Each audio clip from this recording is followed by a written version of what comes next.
سورۃ یوسف میں آتا ہے قال رب السجن احب الی مما یدعوننی الی، اس نے کہا اللہ قید خانہ زیادہ اچھا ہے میرے لیے اس چیز سے بڑھ کر جس کی طرف یہ مجھے بلا رہی ہیں. وَإِلَّا تَصْرِفْ عَنِّي كَيْدَهُنَّ، اور اگر تو نے مجھ سے ان عورتوں کی چالیں نہ پھیری، اصب الیہن، میں انسان ہوں، میں ان کی طرف مائل ہو جاؤں گا، تو مجھے بچا لے. وَأَكُن مِّنَ الْجَاهِلِينَ، اور میں جاہلوں میں شمار ہوں گا. فَاسْتَجَابَ لَهُ رَبُّهُ، اللہ نے اس کی دعا سن لی. فَصَرَفَ عَنْهُ كَيْدَهُنَّ، ان عورتوں کی سب چالیں اس سے پھیر دی، ہٹا دی. إِنَّهُ هُوَ السَّمِيعُ الْعَلِيمُ، بے شک وہ سننے والا ہے، جاننے والا ہے. اس میں لفظ استجاب، جاب اس کا روٹ ہے جیم واو بے، جوبن سے. استجاب کا مطلب ہوتا ہے دعا کی قبولیت، حاجت کا پورا کر دینا. آپ نے یہ پڑھا ہوگا کہ فلاں شخص مستجاب الدعوات ہے یا تھا. اس کا کیا معنی ہوتا ہے؟ مستجاب، مستجیب، مستجاب، جس کی دعا قبول کی جائے، مفعول ہے. مستجاب الدعوات یہ لفظ آپ بہت پڑھیں گے مختلف اسلامی کتابوں میں، اس لیے میں تھوڑا سا اس موضوع پہ بات کرنا چاہتی ہوں. اور یہ ایک ایسا ایشو ہے جس کے بارے میں ہمیں تھوڑا سا کانفیڈنس کی ضرورت ہے. دعاؤں کی قبولیت. یوسف علیہ السلام نے اپنے رب سے دعا مانگی، رب نے یہ دعا قبول کر لی. پہلی بات تو یہ ہے کہ صرف ایک ہی ہستی دعا قبول کر سکتی ہے، اور وہ اللہ رب العزت کی ہستی ہے. یہ کسی اور کی شان نہیں کہ وہ دعا قبول کرے. اگر ہم یہ سمجھیں کہ کوئی اور بھی دعائیں قبول کرتا ہے تو یہ کیا ہو جائے گا؟ اتنا تو آپ سمجھ گئے ہیں نا بات کو، کہ صرف ایک ہی ہستی دعا قبول کر سکتی، اس کے علاوہ ہمیں کوئی نظر نہیں آتی کہیں آس پاس کے جو دعا قبول کر سکتی. اگر کسی کو کوئی ایسی معلومات ہو تو وہ مجھ کو بتا دے. بہرحال میرے ناقص علم کے مطابق تو ایک ہی ہستی. میرا سوال یہ ہے کہ اگر قبول کرنے والی ہستی ایک ہے تو پھر مانگنا کتنی ہستیوں سے چاہیے؟ ایک سے ہی مانگنا چاہیے نا. اسی لیے ہم کہتے ہیں ایاک نعبد و ایاک نستعین، اور پھر اس کے سوا کسی کو پکارنا بھی نہیں چاہیے، کسی اور کو غائبانہ طور پر مدد کے لیے پکارنا بھی نہیں چاہیے. یہ سب عمل کیا ہو جاتا ہے؟ شرک ہو جاتا ہے، کیونکہ دعا عبادت ہے. الدعاء العبادہ. ایک اور جگہ پر آتا ہے مخ العبادہ، عبادت کی کریم، نچوڑ، مغز، خلاصہ، اصل. یعنی عبادات کا سب سے بہتر حصہ دعا ہے. جب آپ دعا مانگ رہے ہوتے ہیں تو آپ عبادت کی حالت میں ہوتے ہیں. ٹھیک؟ عبادت کس کی ہونی چاہیے؟ اگر آپ دعا مانگتے ہوئے عبادت کی حالت میں ہیں تو عبادت کے لائق کون ہے؟ صرف اللہ. اسی لیے تو ہم کہتے ہیں اور ہم پڑھتے ہیں، اور ہر پیغمبر کی تعلیم ہم نے پڑھی، حتیٰ کہ یوسف علیہ السلام جو قید خانے میں اسلام کی تبلیغ کر رہے ہیں اس کا خلاصہ بھی کیا ہے؟ اللہ تعبدوا الا ایاہ. کیا خلاصہ ہے تمام انبیاء کی دعوت کا؟ بولیے، اللہ تعبدوا الا ایاہ. یہ خلاصہ ہے کہ عبادت صرف اس کی ہونی چاہیے. سب قوموں کا قصور کیا تھا کہ وہ اللہ کے ساتھ دوسروں کو بھی شریک کر لیتے تھے، جس کی وجہ سے ان پہ وبال آتا. تو ہمیں بھی کیا سکھایا گیا ہے کہ عبادت صرف اللہ کی کرو، تو دعا بھی پھر صرف اس سے مانگو. لہو دعوت الحق، اسی کو پکارنا برحق ہے. اور وہ لوگ جو اس کے سوا دوسروں کو پکارتے ہیں وہ اس کی پکار کو سنتے نہیں. سورۃ یونس کی آیت نمبر 106 ہے، وَلَا تَدْعُ مِن دُونِ اللَّهِ مَا لَا يَنفَعُكَ وَلَا يَضُرُّكَ، اور اللہ کو چھوڑ کر کسی ایسی ہستی کو نہ پکار جو تجھے نہ فائدہ دے سکتی ہے نہ نقصان دے سکتی ہے.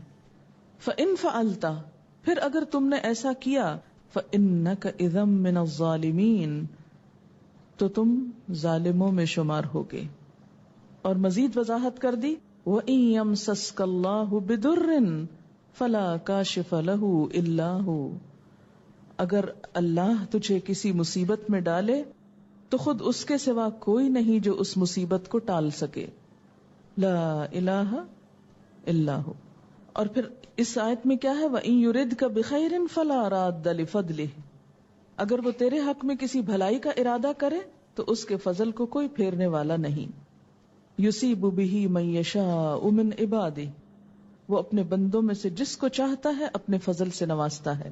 وہو الغفور الرحیم، اور وہ غفور الرحیم ہے. ایک اور جگہ پر کیا فرمایا؟ ان الذین تدعون من دون اللہ عباد امثالکم، جن ہستیوں کو تم اللہ کو چھوڑ کے پکارتے ہو وہ بندے ہیں تم ہی جیسے، مخلوق ہیں. فادعوہم، انہیں پکار دیکھو.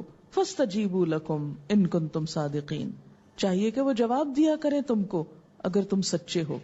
اگر وہ جواب نہیں دیتے تو ان سے مانگنا بھی بے فائدہ ہے. یہ ہم سب کے ذہن میں اچھی طرح بات واضح ہو جانی چاہیے کہ اس کے سوا کسی پہ بھروسہ نہیں، اس کے سوا کسی سے مانگنا نہیں، اس کے سوا کسی سے قبولیت کا انتظار نہیں کرنا، کیونکہ دعا عبادت ہے اور عبادت میں کسی اور کو شریک کرنا گمراہی ہے. اسی لیے فرمایا ومن اضل، اس سے بڑا گمراہ کون ہو سکتا ہے، ممن یدعو من دون اللہ، جو اللہ کے سوا کسی اور کو پکارتا ہے، من لا یستجیب لہ الی یوم القیامہ، جو اسے قیامت کے دن تک جواب ہی نہیں دیتا. یعنی اگر کوئی اللہ کے سوا کسی دوسرے کو پکارتا بھی ہے تو وہ قیامت تک اس کو جواب نہیں دے سکتا. ہم ان دعائہم غافلون، اور وہ اس کی دعا سے بالکل غافل ہیں. وَإِذَا حُشِرَ النَّاسُ، اور جب لوگ اکٹھے کیے جائیں گے، كَانُوا لَهُمْ أَعْدَاءَ، تو یہی لوگ ان کے دشمن بن جائیں گے.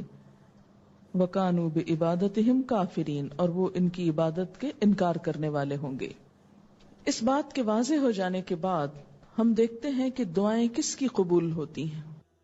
اللہ تعالیٰ فرماتے ہیں کہ جو بھی مجھے پکارتا ہے میں اس کی دعا سنتا ہوں.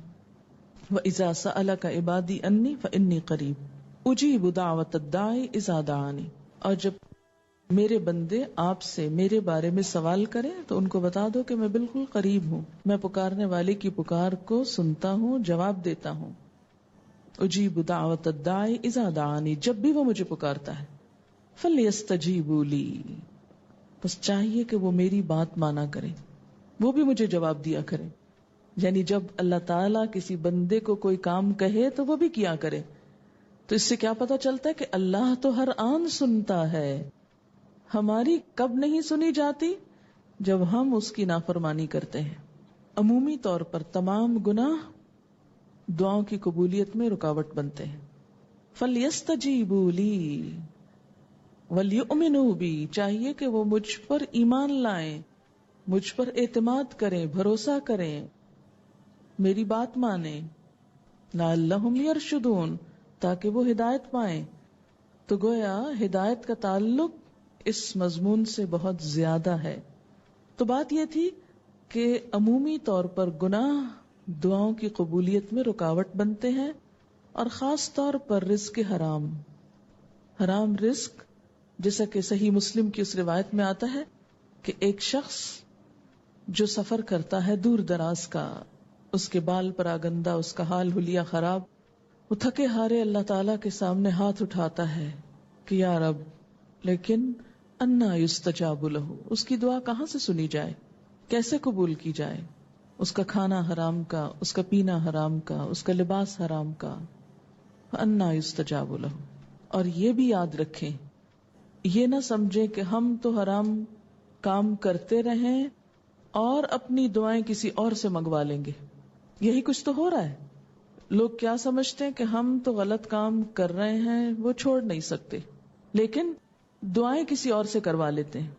تو یاد رکھیں کہ جو شخص اپنے لیے خود دعا نہ کرے تو کسی اور کی دعا بھی اس کو فائدہ نہیں دیتی. اور اس کی مثال کیا ہے، کہاں ہے؟ حضرت ابراہیم علیہ السلام کا قوم لوط کے بارے میں جھگڑنا، دعا کرنا، کیا ہوا؟ دعا قبول نہ ہوئی. حضرت ابراہیم علیہ السلام ہی کا اپنے والد کے لیے دعا کرنا، آزر کے لیے. انہوں نے کہا تھا لَأَسْتَغْفِرَنَّ لَكَ رَبِّي، اور انہوں نے یہ بھی کہا تھا وَاغْفِرْ لِأَبِي، یا اللہ میرے باپ کو معاف کر دے. لیکن وہ دعا سنی نہیں گئی. اسی طرح حضرت نوح علیہ السلام کا اپنے بیٹے کے حق میں سوال کرنا اللہ تعالیٰ سے کہ اے اللہ وہ میرا بیٹا تھا، لیکن اللہ تعالیٰ نے بیٹے کی بات کرنے سے ہی روک دیا. انہ لیس من اہلک انہ عمل غیر صالح، وہ تیرے گھر والوں میں سے نہیں، وہ تو ایک بگڑا ہوا کام ہے، اس کے تو عمل ہی خراب تھے. تو اگر ہم چاہتے ہیں کہ دوسروں کی ہوئی دعائیں ہمارے حق میں قبول ہوں تو ہمیں خود بھی اپنے لیے دعا کرنی ہوگی، اور اگر ہم چاہیں کہ ہماری دعائیں قبول ہوں، ہم مستجاب الدعوات ہوں، ہماری بھی سنی جائے، تو ہمیں اس کے لیے لقمہ حلال کا اہتمام کرنا ہوگا، اس کے لیے کوشش کرنی ہوگی. اور یہ کوئی نقصان کا سودا نہیں کہ انسان حرام کو چھوڑ دے، کس لیے؟ دعاؤں کی قبولیت کی خاطر. تو ہم دیکھتے ہیں کہ تمام پیغمبروں نے اپنے رب کو پکارا اور رب نے ان کی دعائیں قبول کی. اس کے لیے میں حضرت آدم علیہ السلام سے ابتدا کروں گی کہ جب ان سے قصور ہو گیا فوراً وہ پکار اٹھے، قالا ربنا ظلمنا انفسنا وان لم تغفر لنا وترحمنا لنکونن من الخاسرین. اس میں براہ راست وہ استغفار مانگ بھی نہیں رہے کہ اللہ بخش دے، صرف اعتراف ہے، اعتراف. ربنا ظلمنا انفسنا، اللہ ہم نے اپنی جان پہ ظلم کیا، ہم قصوروار ہیں. تو اگر آپ چاہتے ہیں کہ دعا سنی جائے، آپ اللہ کی رحمت کے مستحق ہوں، تو اس کے لیے کیا کرنا ہوگا؟ اعتراف گناہ، ربنا ظلمنا انفسنا، اور پھر وَإِن لَّمْ تَغْفِرْ لَنَا وَتَرْحَمْنَا لَنَكُونَنَّ مِنَ الْخَاسِرِينَ، کہ اللہ تعالیٰ واقعی پھر معاف کر دے کہ اگر تو نے بخشا نہیں ہم کو، تو نے رحم نہ کیا ہم پر. اس کا مطلب کیا ہے؟ کہ تیری رحمت نہ آئی ہماری طرف تو ہم نقصان پا جائیں گے. ایک اور بات یہاں سے یہ پتہ چلتی ہے کہ معافی نہ ہونے کی شکل میں نہ صرف یہ کہ دنیا کی مشکل آسان نہیں ہوتی، بلکہ آخرت کے لیے بھی تو ہم اپنی مصیبت اپنے لیے کھڑی کیے ہوئے ہیں. اس کے بعد آپ دیکھیے حضرت نوح علیہ السلام، انہوں نے بھی ایک دعا کی تھی، رب لا تذر علی الارض من الکافرین دیارا، اللہ زمین پر کافروں کا کوئی گھر نہ چھوڑ. اور دعا اسی شکل میں قبول ہوئی جیسے انہوں نے مانگی تھی، کہ واقعی ایک گھر نہ بچا، ایک ظالم انسان نہ بچا، پورے کے پورے مٹا دیے گئے اپنے سارے مال و متاع کے ساتھ. پھر ہم دیکھتے ہیں حضرت ابراہیم علیہ السلام، انہوں نے دعا مانگی تھی کہ ربنا وابعث فیہم رسولا منہم، اور پھر رب اجعلنی مقیم الصلاۃ ومن ذریتی، اور پھر رب اجعل ھذا البلد آمنا، اور پھر فاجعل افئدۃ من الناس تہوی الیہم. یہ ساری دعائیں ان کی قبول کر لی گئیں. وارزقہم من الثمرات، ان کا مطلب سمجھ میں آ گیا؟ اس میں سے وارزقہم من الثمرات کا مطلب تو کیا ہے کہ اللہ انہیں پھلوں کا رزق دے. کوئی اپنی آئندہ آنے والی نسلوں کے لیے یہ دعا بھی مانگتا ہے جیسے ابراہیم علیہ السلام نے مانگی. اور ہم زیادہ سے زیادہ مانگتے ہیں تو اپنے بچوں کے لیے، کبھی ان کے آگے بچوں اور نسلوں کے لیے تو ہم نے فکر نہیں کی کہ وہ کیا کریں گے. ہمیں کبھی کیوں نہیں شوق ہے کہ یا اللہ وہ سب مسلمان ہی رہیں. اب دیکھیں کہ نوح علیہ السلام کے زمانے میں صرف اہل ایمان بچے تھے، پھر ان کی نسلوں میں بگاڑ آ گیا، قوم عاد پھر مٹائی گئی، پھر بگاڑ آ گیا ایمان والوں کی نسلوں میں، پھر سمود مٹائے گئے، پھر بگاڑ آ گیا، ایک کے بعد ایک، ایک کے بعد ایک. تو ہمیں بھی اس کا کبھی سوچنا چاہیے کہ کہیں ایسا نہ ہو کہ ہماری نسلوں میں کوئی کافر و فاجر آ جائے. تو اس کے لیے خاص طور پہ دعا مانگا کریں کہ اللہ ہماری نسلوں میں اسلام کو باقی رکھ. ابراہیم علیہ السلام نے ایسی ہی دعا مانگی تھی، اور اس کے لیے انہوں نے ایک رسول مانگا کہ جو ان کی اصلاح کرے. یعنی نہ صرف یہ کہ مسلمان رکھ، بلکہ ان میں ایسے لوگ اٹھاتا رہے کہ جو ان کو حق کے رستے پر قائم رکھیں. اور پھر صرف دین نہیں مانگا، آخرت نہیں مانگی، ان کی دنیا کی بھلائی بھی مانگی کہ امن والا شہر بنا اس جگہ کو جہاں میں اپنی اولاد کو بسا رہا ہوں، ان کو پھلوں کا رزق دے. یہ گھر جو میں نے یہاں بنایا اس کی طرف لوگوں کے دل متوجہ کر دے. یہ ان دعاؤں کا خلاصہ جو ابھی میں نے عربی میں پڑھی. اور میری اولاد کو نماز کا پابند بنا. رب اجعلنی مقیم الصلاۃ ومن ذریتی، اللہ مجھے بھی اور میری اولاد کو نماز پہ قائم رکھ، نماز قائم کرنے والا بنا۔ ابراہیم علیہ السلام کی یہ ساری دعائیں قبول ہو گئی تھی۔ پھر اسی طرح ایوب علیہ السلام کئی سال تک بیمار رہے، اللہ تعالیٰ نے ان کی دعا بھی قبول کی۔ کیا دعا مانگی تھی؟ رب انی مسنی الضر وانت ارحم الراحمین، اللہ مجھے تکلیف پہنچی ہے اور تو سب سے بڑھ کر رحم فرمانے والا ہے۔ ادھر انہوں نے دعا مانگی اور دوسری طرف فوراً ان کو صحت مل گئی، دعا قبول ہو گئی۔ یونس علیہ السلام نے کہاں پکارا تھا اپنے رب کو؟ مچھلی کے پیٹ میں، لا الہ الا انت سبحانک انی کنت من الظالمین فاستجاب لہ ربہ، رب نے اس کی دعا قبول کر لی اور ان کو غم سے نجات دی۔ موسیٰ علیہ السلام فرعون سے بھاگے، مدین پہنچ کر انہوں نے ایک دعا کی، رب انی لما انزلت الی من خیر فقیر، کہ اللہ تو میری طرف جو بھی بھلائی اتارے میں اس کا محتاج ہوں۔ اور کہا جاتا ہے کہ ودن 24 آورز کھانے کو بھی ملا، حالانکہ بالکل اجنبی دیس تھا، کسی کو وہاں نہیں جانتے تھے، کھانے کو بھی ملا، شیلٹر بھی ملا، رہنے کی جگہ یعنی، اور بیوی بھی مل گئی، شادی بھی ہو گئی، تو فوراً دعا سنی گئی۔ پھر اسی طرح زکریا علیہ السلام نے دعا کی، ہنالک دعا زکریا ربہ، حضرت مریم کے پاس جب جاتے تھے ان کے حال حوال پوچھنے کے لیے تو وہاں پر دیکھا کہ حضرت مریم کے پاس طرح طرح کے رزق کے سامان ہیں، تو پوچھا کہ یہ سب کچھ کہاں سے آیا؟ قالت ہوا من عند اللہ، بولی یہ اللہ کی طرف سے۔ ان کو خیال آیا کہ اللہ اگر اس ایک عورت کو دے سکتا ہے جو یہاں تنہا بیٹھی ہے تو مجھے کیوں نہیں دے سکتا؟ بالکل بوڑھے تھے، بیوی بھی بوڑھی تھی، بانجھ بھی تھی۔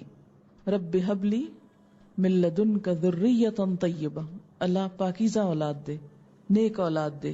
اللہ نے کیسی سنی؟ یحییٰ علیہ السلام جیسا بیٹا نصیب ہوا جو بہت ہی والدین کا فرما بردار، خاص طور پر قرآن میں اس کا ذکر آتا ہے، برم بوالدیہ۔ یہ کس چیز کا نتیجہ تھا؟ ان کی دعا کا۔ ہم کہاں اپنی اولاد کے لیے دعا مانگتے کہ یا اللہ ان کو نیک بنا، اور یہ دعا پیدا ہونے کے بعد نہیں، پیدائش سے پہلے شروع کرنی چاہیے۔ رب ہب لی من الصالحین۔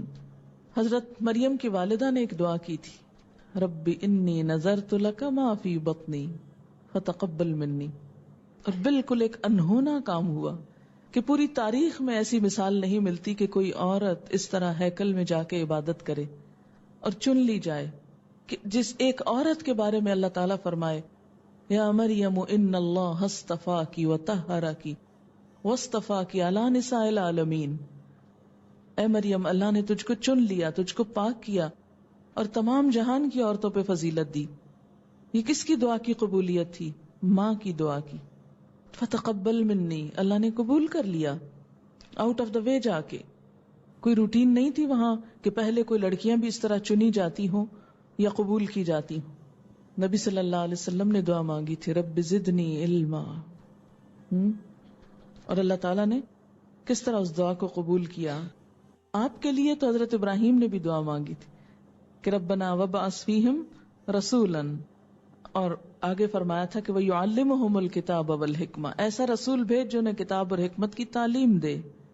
اسی طرح عام مومنوں کی دعائیں بھی قبول ہوتی ہیں، تو پیغمبروں کی بات تھی نا، تو اس میں سیکھنے کی بات یہ ہے کہ سب پیغمبروں نے ہمیشہ اپنے رب کو پکارا، کسی دوسرے کو نہیں، اور پیغمبر ہمارے لیے ایک نمونہ ہوتے ہیں کہ ہم ان کو فالو کریں۔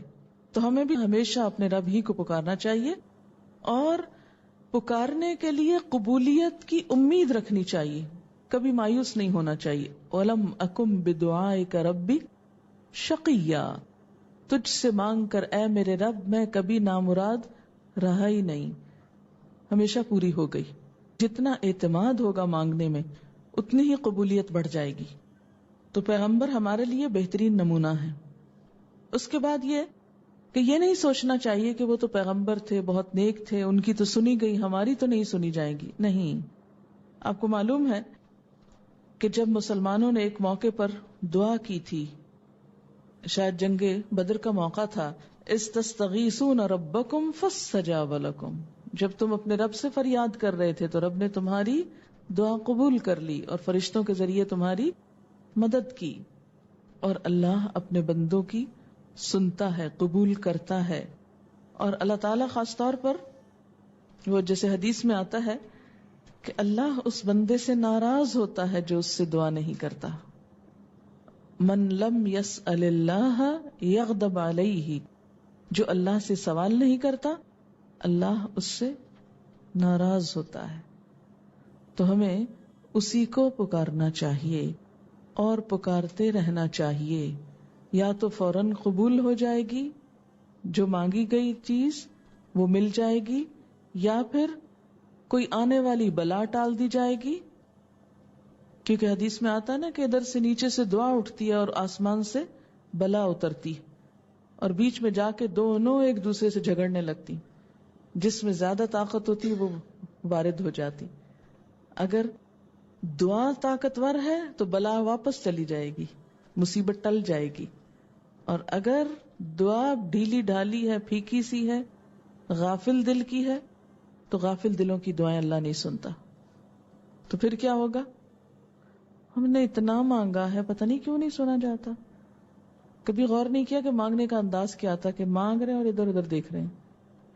تو یا تو جو مانگا ہے وہ مل جائے گا، یا پھر کوئی آنے والی مصیبت اس دعا کے بدلے میں ٹل جائے گی. یعنی وہ تو نہیں ملے گا لیکن بلا ٹل جائے گی. اور تیسرے درجے پر آخرت کے لیے ذخیرہ کر دی جائے گی. اور قیامت کے دن انسان جب اپنی دعاؤں کو نیک عمل کی شکل میں دیکھے گا، عبادت ہے نا یہ بھی، تو عبادت کا یہ شکل جب اس کو نظر آئے گی تو پھر تمنا کرے گا اے کاش دنیا میں میری کوئی دعا نہ سنی جاتی، تو میں سب کا صلہ آج یہاں پر آ کر لیتا. تو دعاؤں کی ہمیشہ کثرت رکھیں.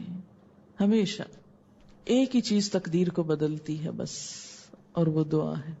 اس لیے کبھی بھی مایوسی کی ضرورت نہیں. بعض اوقات ہم مانگتے کچھ ہیں اور ہو کچھ اور جاتا ہے، الٹ ہو جاتا ہے. اس کو بھی اپنے لیے برا نہ سمجھے، کیونکہ ہو سکتا ہے اللہ تعالیٰ اس طریقے سے کوئی اور بھلائی دینا چاہتا ہے. جیسے یوسف علیہ السلام کے ساتھ کہ یہ جیل خانہ ہی ان کی آئندہ ساری ترقیوں کا ذریعہ بن گیا.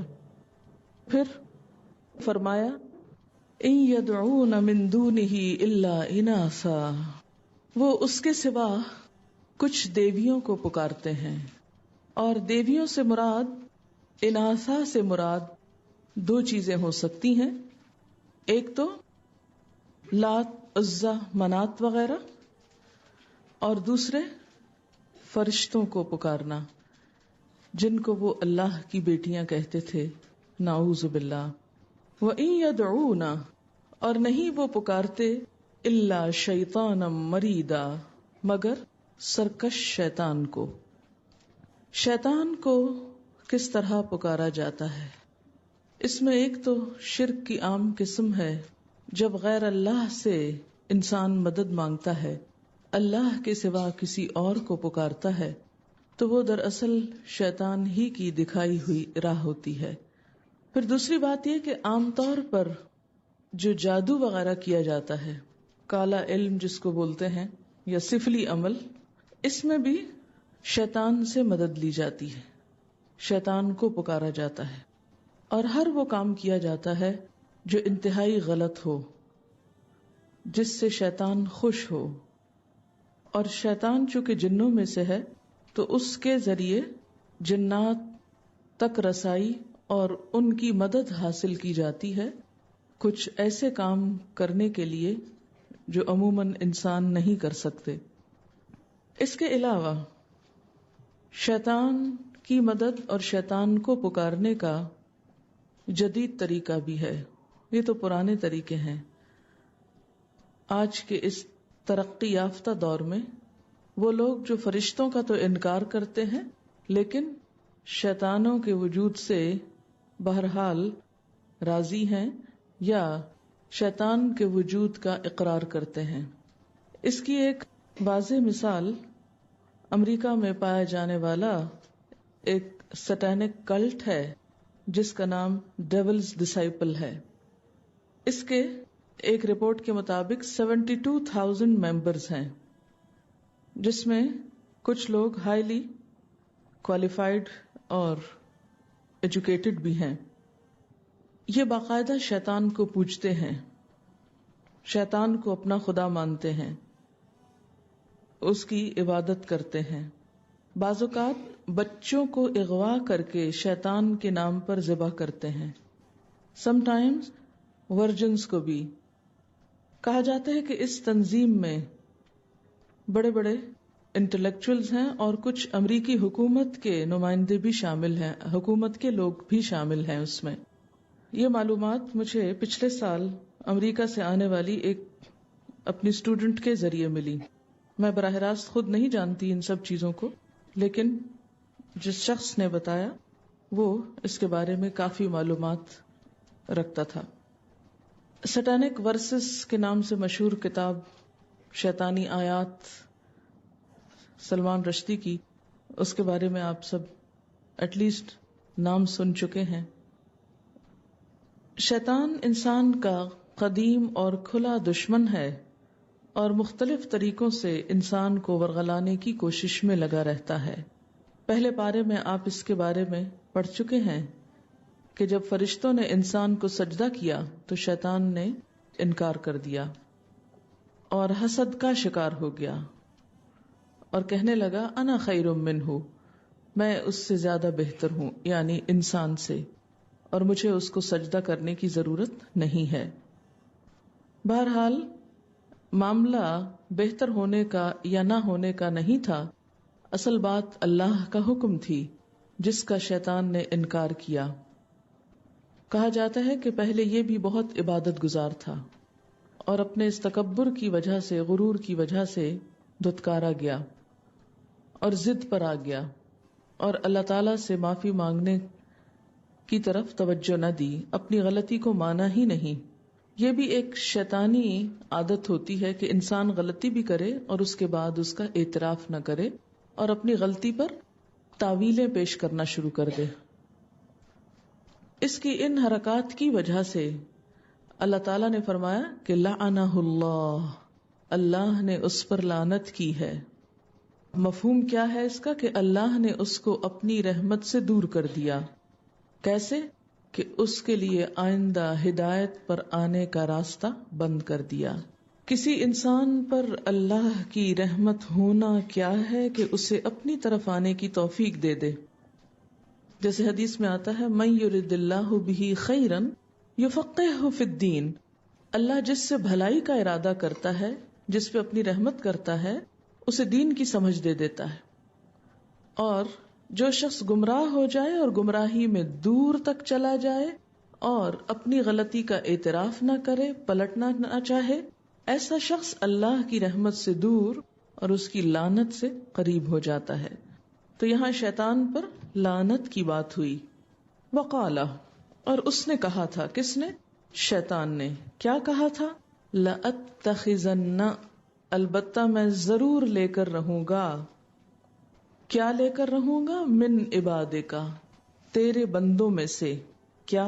نصیباً، ایک حصہ، مفروضہ، طے شدہ. میں بندوں میں سے ایک مقرر حصہ لے کر رہوں گا. اس سے کیا مراد ہے؟ مفروض تو فرض سے ہے، مقرر طے شدہ. مراد اس سے کیا ہے کہ تیرے بندوں کے مال میں سے، یعنی من عبادک، تیرے بندوں سے، یعنی ان کے مال میں سے، ان کی اولاد میں سے، ان کے اوقات میں سے ایک مقرر حصہ لے لوں گا کہ وہ میرے نام پر وقف کر دیں گے، میرے مقصد میں استعمال کریں گے. کس طرح؟ مثلا جاہلیت کے دور میں ایک لوگوں کے مال میں سے طے شدہ حصہ ہوتا تھا بتوں کے نام پر نظر و نیاز دینے کا. اس کی تفصیل آپ آگے پڑھیں گے قرآن پاک کے اندر ہی، کہ کس طرح وہ اپنے کھیتوں کی پیداوار، اپنی آمدنی میں سے ایک مقرر پرسنٹیج بتوں کے نام پر وقف کرتے تھے. اسے خود نہیں استعمال کرتے تھے، کسی اور کو استعمال نہیں کرنے دیتے تھے، بلکہ وہ بتوں کے لیے ان کے استانوں پر نظر نیاز کے لیے پیش کرتے تھے. اب بت تو نہ کھاتے ہیں، نہ پیتے ہیں، نہ پہنتے ہیں، نہ وہ کسی گھر میں رہتے ہیں، ان کی اپنی تو کوئی ضروریات نہیں، لیکن وہ سب کچھ کس کے ہاں جاتا تھا؟ جو ان کے مجاور ہوتے تھے، جو ان بتوں کی رکھوالی کا کام کرتے تھے.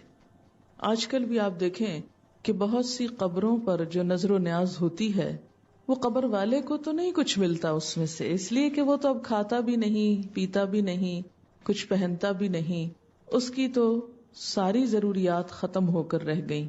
تو جو چادریں آج بھی قبروں پر چڑھائی جاتی ہیں، سوچا جائے کہ وہ کس کے کام آتی ہیں، ان کو کون لے جاتا ہے، ان سے کون فائدہ اٹھاتا ہے.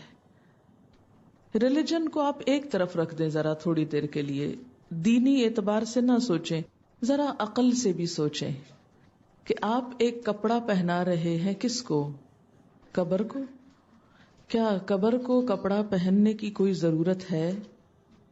کتنے ہی بے شمار انسان کپڑوں سے محروم ہیں، لیکن ہم مٹی اور پتھر اور سنگ مرمر کو کپڑا پہنا رہے ہیں. یہ بات ہمارے معاشرے میں کتنی عام ہے کہ چادر چڑھانے جا رہے ہیں فلاں مزار پہ. اس کا مطلب کیا ہے چادر چڑھانا؟ میں تو آج تک یہ سمجھ نہیں سکی کہ اس کے پیچھے کانسیپٹ کیا ہے. مرنے والے کو اس سے کیا فائدہ، چڑھانے والے کو اس سے کیا فائدہ؟ وہ فائدہ کون اٹھا رہا ہے؟ وہی لوگ جو وہاں کے مجاور ہیں، ذمہ دار ہیں. ایک آتا ہے، چادر چڑھا جاتا ہے، جو خدمتگار ہیں وہ اٹھا کے لے جاتے ہیں اور پھر انہی دکانوں پہ جا بیچتے ہیں جہاں سے پھر لوگ خرید کر لے آتے ہیں. تو پورا ایک بزنس بنا ہوا ہے. اس پر ایک دفعہ میں نے ایک سروے کیا تھا، ایک مزار پر میں خود گئی تھی اور وہاں مختلف چیزیں جا کر میں نے خود جائزہ لی کہ یہ کیا کر رہے ہیں لوگ اور کیا ہو رہا ہے، اور اس کی عقل سے کیا توجیہ کی جائے کہ یہ سارا عمل کیا ہے. دین نہیں ابھی چھیڑیں، آپ صرف عقل سے سوچیں. اگر ایک قبر کو چادر پہنانے کی بجائے آپ ایک غریب کو پہنائیں کپڑا، تو اس کا بھی فائدہ ہوگا اور آپ کو بھی ثواب ملے گا. اور اگر آپ اپنے والدین کی طرف سے یا کسی بزرگ کی طرف سے آپ صدقہ کرنا چاہتے ہیں تو اس کو بھی ثواب ملے گا. لیکن اگر آپ ایک مخصوص خاندان کو، ایک مخصوص مافیا کو ہی فائدہ پہنچاتے جا رہے ہیں تو اس سے دین کو کیا حاصل ہو رہا ہے؟ لوگوں کی تقدیر کتنی بدل رہی ہے، خود آپ کو کیا ملتا ہے؟ کچھ بھی تو نہیں. یہی وجہ ہے کہ اسلام میں تو قبر پکی کرنے سے بھی منع کیا گیا، کہاں یہ کہ اس کو کپڑے پہنائے جائیں، اور وہ بھی سبز رنگ کے یا معلوم نہیں کالے رنگ کے یا کوئی اور مخصوص رنگوں کے.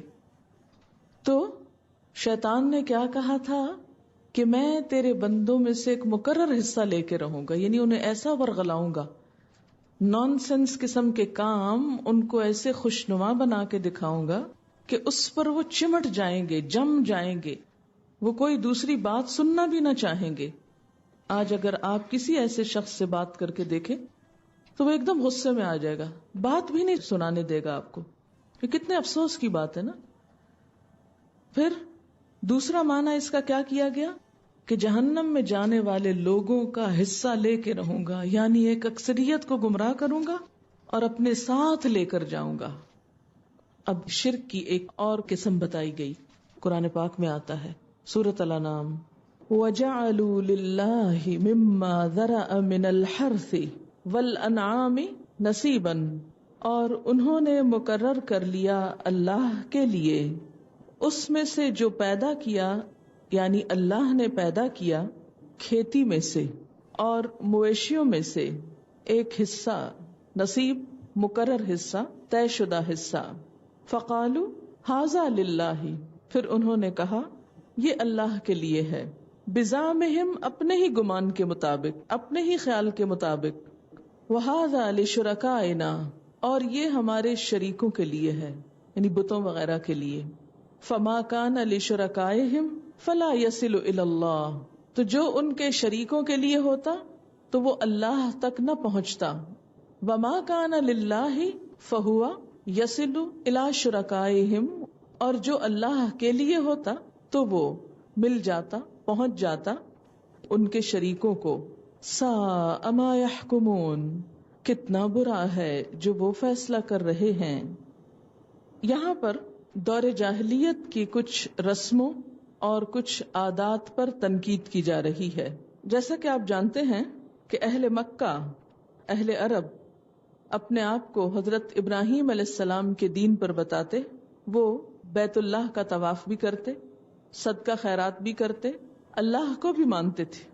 انہیں اس بات کا اچھی طرح علم تھا کہ دنیا میں جو کچھ ہے اس سب کا بنانے والا اللہ ہے، یہ کھیتیاں، یہ جانور سب اللہ کے پیدا کردہ ہیں۔ لیکن اس کے ساتھ ساتھ جو ان کی خرابی تھی وہ یہ کہ وہ سمجھتے تھے کہ یہ سب کچھ انہیں ان دیویوں، دیوتاؤں، فرشتوں، جنات، آسمانی ستاروں اور نیک لوگوں کی روحوں کے طفیل اور برکت سے ملتا ہے۔ اس لیے وہ اپنی پیداوار میں 2 حصے نکالتے، 2 حصے مقرر کرتے۔ ایک حصہ اللہ کے نام کا، اس شکریہ میں کہ اس نے یہ کھیت اور یہ جانور دیے۔ دوسرا حصہ اپنے قبیلے یا خاندان کے سرپرست معبودوں کا، ان کی نظر و نیاز کا، کیونکہ ان کے خیال میں یہ سب کچھ ان بزرگوں کی مہربانیوں سے ملا ہے، ان کے طفیل ملا ہے، ان کے صدقے میں ملا ہے، اس لیے کچھ حصہ ان کے نام کا۔ تو اللہ تعالیٰ فرماتے ہیں کہ پیدا تو میں نے کیا سب کچھ، وَجَعَلُوا لِلَّهِ مِمَّا ذَرَأَ، اس اللہ نے بنایا سب کچھ۔ پھر یہ کیا بات ہوئی کہ کچھ حصہ اللہ کے لیے اور کچھ شریکوں کے لیے، اور پھر اس پر بھی مزید ستم کہ جو شریکوں کے لیے ہوتا وہ کبھی اللہ کے حصے میں نہ جاتا، اور جو اللہ کا مقرر کرتے وہ شریکوں کو مل جایا کرتا تھا۔ یہ کیسے ہوتا تھا؟ اس کا عام طور پر طریقہ یہ تھا کہ مثلاً اگر کھیت اگانے کے بعد ایک علاقے کو مقرر کر دیتے کہ جو کچھ اس حصے میں اگے گا وہ اللہ کے نام پر دیا جائے گا، جو اس حصے میں اگے گا وہ بتوں کے نام پہ دیا جائے گا، تو بعض اوقات یہ ہوتا کہ وہ پیداوار بہت اچھی نہ ہوتی جو بتوں کے نام پر ہوتی۔ تو اب ان کو بڑی پریشانی ہوتی کہ اگر ہم نے ان کا حصہ نہ نکالا تو آئندہ کے لیے ہماری پیداوار کم ہو جائے گی، لہذا وہ اللہ کے حصے کی اچھی پیداوار کو بھی بتوں کی طرف نکال دیتے یا اس کا کچھ حصہ دوسری طرف ڈال دیتے۔ اور اگر یہی کچھ اس حصے کے ساتھ ہوتا جو اللہ کے لیے مقرر ہے تو پھر کیا کرتے؟ اس میں کچھ بھی بتوں کے حصے کا نہ ڈالتے، اور کیا کہتے؟ اللہ تعالیٰ تو بہت غنی ہے، وہ تو بے نیاز ہے، اس کو تو اس کی خاص ضرورت نہیں، اس لیے اس سے کوئی فرق نہیں پڑتا۔ پھر ایک اور چیز یہ کہ اللہ کے نام کا جو خرچ کرتے تھے وہ غریبوں، مسکینوں، فقیروں کو دیتے، لیکن جو کچھ بتوں کے نام کا ہوتا وہ غریب عوام کے حصے میں نہیں جاتا تھا، وہ ان مجاوروں کو ملتا جو بتوں کے لیے مقرر ہوتے تھے، ان کی دیکھ بھال کے لیے، ان کی خدمت کے لیے، ان کے آس پاس کے امور کو نبھانے کے لیے۔ اس طرح انہوں نے اللہ کے دیے ہوئے رزق میں سے پہلے تو اسے خود ساختہ، من گھڑت، اپنے دل کی خواہشات کے مطابق اس کی تقسیم کی، پھر اس کے بعد اس میں کمی بیشی کرتے ہوئے اللہ کے حصے کی قدر نہ کی، اس کو نقصان پہنچایا، اور پھر اللہ کے بارے میں ناروا باتیں کی، اللہ کے مقابلے میں بتوں کی عظمت اور ان کا خوف دلوں میں زیادہ رکھا۔ یہ سب کچھ کیا ہے دراصل؟ ساء ما یحکمون، بہت ہی برے فیصلے، بدترین فیصلے۔ اور یہ کام کرتے ہوئے ان کو کبھی شرمندگی بھی نہ ہوئی، وہ اپنے اس غلط عمل کو بالکل بجا سمجھتے تھے۔ اسی لیے فرمایا وَكَذَلِكَ زَيَّنَ لِكَثِيرٍ مِّنَ الْمُشْرِكِينَ، اسی طرح اس کو خوبصورت بنا دیا بہت سے مشرکوں کے لیے، قتل اولادہم، ان کی اولاد کو قتل کرنا، شرکاؤہم، ان کے شریکوں نے، یعنی ایک غلط عمل کو ان کے لیے بہت خوبصورت بنا دیا۔ شرکاؤہم سے مراد کون ہے؟ انسان بھی ہو سکتے ہیں اور شیطان بھی، کیونکہ پتھر کے بت تو بیچارے کچھ نہیں بولتے۔ لیردوہم، تاکہ وہ ان کو ہلاکت میں ڈالیں۔ وَلِيَلْبِسُوا عَلَيْهِمْ دِينَهُمْ، اور تاکہ ان پر ان کے دین کو مشتبہ کر دیں۔ ایک طرف جہاں انہوں نے صدقہ خیرات کے بارے میں ایک نیا دین نکالا محض اپنے وہم و گمان کی بنا پر، وہاں دوسری طرف بڑے بڑے جرائم کو انہوں نے اپنے لیے بہت سستا کر لیا، بہت ہلکا بنا لیا۔ انسانی قتل ایک بھیانک عمل تھا، لیکن ان کے خیالات اور ان کے گمانوں نے اس کو خوبصورت بنا لیا۔ اور یہ گمان اور یہ خیال انہیں کہاں سے آئے؟ شیطان کی طرف سے یا شیطان کے کارندے انسانوں کی طرف سے۔ وَلِيَلْبِسُوا عَلَيْهِمْ دِينَهُمْ، یہ سب کچھ اس لیے بھی ہوا کہ ان کا دین ان پہ مشتبہ کر دیا جائے، یعنی دین کو خلط ملط کر دیا جائے، اصل دین کی حالت بگاڑ دی جائے۔ وَلَوْ شَاءَ اللَّهُ مَا فَعَلُوهُ، اور اگر اللہ چاہتا تو وہ ایسا نہ کر سکتے تھے۔ فَذَرْهُمْ، چھوڑو ان کو۔ وَمَا يَفْتَرُونَ، اور جو کچھ وہ گھڑتے ہیں، جھوٹ، افترا پردازی، کیونکہ اگر اللہ اپنے اختیارات استعمال کرتے ہوئے انہیں ان کی مرضی نہ کرنے دیتا تو یہ کبھی نہ کر سکتے۔ اللہ تعالیٰ اس بات کی پوری قوت رکھتا ہے کہ بزور ان کو روک دے، لیکن اس نے ایسا نہ کیا بلکہ انہیں آزادی دی۔ پھر ایک اور عقیدہ، وقالو، اور وہ کہتے، ہذہ انعام و حرث، کہ یہ مویشی اور کھیت حجر ممنوع ہیں۔ حجر ایک ایسے علاقے کو کہتے ہیں، ایک ایسا مکان جس کا احاطہ چار دیواری پتھروں سے بنائی جائے۔ حجر پتھر کو کہتے ہیں نا، تو وہ گھر جس کی باؤنڈری وال پتھروں سے بنی ہو وہ کیا کہلاتا ہے؟ حجر، کیونکہ اس میں رکاوٹ ہو جاتی، کوئی اندر نہیں آ سکتا، نقب نہیں لگا سکتا، عموماً اس کو پھلانگنا بھی دشوار ہوتا ہے۔ قوم سمود کے لیے بھی لفظ اصحاب الحجر استعمال ہوا ہے، کیونکہ وہ بھی پتھروں کو تراش کر عمارتیں بناتے تھے۔ عقل کو بھی حجر کہا جاتا ہے، کیونکہ وہ بھی انسان کو غلط کاموں سے روکتی ہے۔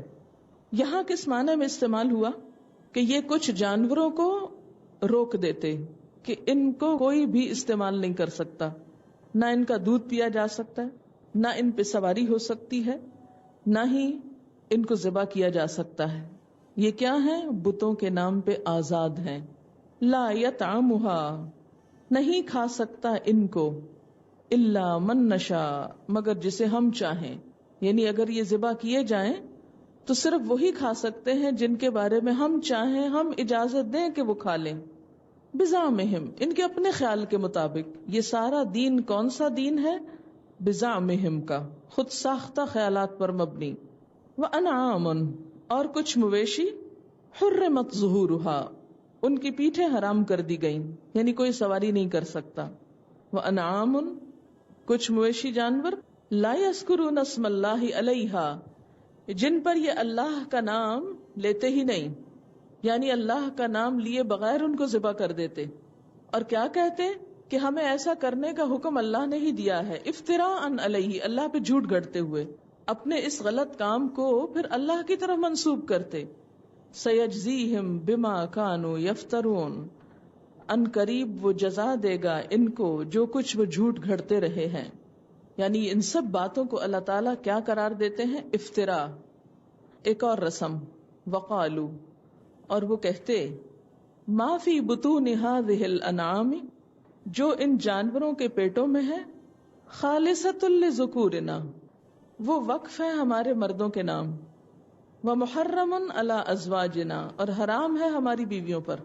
یعنی کسی بھی جانور کے پیٹ کا بچہ کون کھا سکتا ہے؟ صرف مرد کھا سکتے ہیں، اور بیویاں بالکل نہیں کھا سکتی۔ وَإِن يَكُن مَيْتَةً، اور اگر وہ مردار ہو، مردہ پیدا ہو جائے، فَهُمْ فِي شُرَكَاء، تو سب کھا سکتے ہیں، سب اس میں شریک ہو سکتے ہیں۔ سَيَجْزِيهِمْ وَصْفَهُمْ، ان قریب وہ جزا دے گا، بدلہ دے گا ان کو، وصفهم، ان کے بیان کا، ان کے اس جھوٹ گھڑنے کا۔ إِنَّهُ حَكِيمٌ عَلِيمٌ، بے شک وہ حکمت والا، علم والا ہے۔ قد خسر الذین قتلوا اولادہم، یقیناً نقصان اٹھایا ان لوگوں نے جنہوں نے قتل کر ڈالا اپنی اولاد کو، سفہم، حماقت میں، پاگل پن میں، جہالت میں، بغیر علم، بے علم، بغیر علم کے، بغیر کسی دلیل کے، وحرموا ما رزقهم اللہ، اور حرام قرار دیا جو اللہ نے ان کو رزق دیا تھا، افتراء علی اللہ، اللہ پہ جھوٹ گھڑتے ہوئے، قد دلوا، یہ لوگ بھٹک گئے تھے، وما کانوا مہتدین، اور وہ ہدایت پانے والے نہ تھے۔ انہوں نے اپنے ان عادات، رسم و رواج، خرافات کو ہدایت سمجھ لیا، تو جو شخص کسی غلطی کو غلطی سمجھے ہی نہ، وہ کبھی بھی ہدایت نہیں پا سکتا۔ اب یہ مختصر سی وضاحت آپ نے ان ساری رسموں کی سنی جو دور جاہلیت میں عربوں کے ہاں مشہور اور معروف تھیں۔ ذرا ہم شروع سے ان کا جائزہ لیتے ہیں اور ساتھ ساتھ اپنے اعمال کو بھی دیکھتے ہیں کہ ہم اس 21ویں صدی میں، جدید دور میں، کون کون سے ایسے کام ہیں جو دور جاہلیت والے ہی کر رہے ہیں، اور کن کن ہماری رسموں میں مماثلت ہے یا مشابہت ہے ان کے ساتھ۔ پہلی چیز، وَجَعَلُوا لِلَّهِ مِمَّا زَرَعَ مِنَ الْحَرْثِ وَالْأَنْعَامِ نَصِيبًا، ان لوگوں نے اللہ کے لیے خود اسی کی پیدا کی ہوئی کھیتیوں اور مویشیوں میں سے ایک حصہ مقرر کیا ہے، غیر اللہ کا حصہ، یعنی اللہ کا حصہ مقرر کر دیا کہ بس یہ اللہ تعالی کا ہے اور یہ باقی ہمارا ہے یا کسی اور کا، غیر اللہ کا ہے۔ کیا آج ہم اس چیز سے آزاد ہوئے؟ مجموعی طور پر ہم اپنی زندگی کا جائزہ لیں، جو نعمتیں بھی ہم کو ملی ہیں وہ سب ہماری کس کام میں استعمال ہو رہی ہیں، اور اس میں ہم نے اللہ کے لیے کہیں صرف ایک حصہ تو نہیں مقرر کر دیا کہ یہ گوشہ، یہ علاقہ، یہ جگہ، یہ مال، یہ وقت، یہ طاقت اور صلاحیت بس اللہ کے لیے، اور باقی اس میں اللہ کا کوئی دخل نہیں۔ دین اور دنیا کی تقسیم، یہ بیچارے تو صرف مویشیوں اور کھیتیوں میں ہی کر رہے تھے، ہم نے ساری زندگی میں کر ڈالا، سب کچھ دیا اس نے، لیکن اس کے نام کا بس ایک مخصوص ریزرو حصہ کہ یہ اس کے لیے، اور باقی سب کچھ ہماری مرضی کے مطابق، ہماری خواہشات کے مطابق۔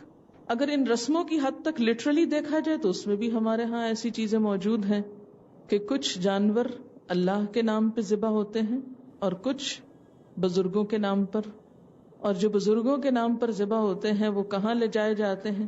مخصوص مزاروں کے اوپر، قبروں کے اوپر، مخصوص علاقوں میں۔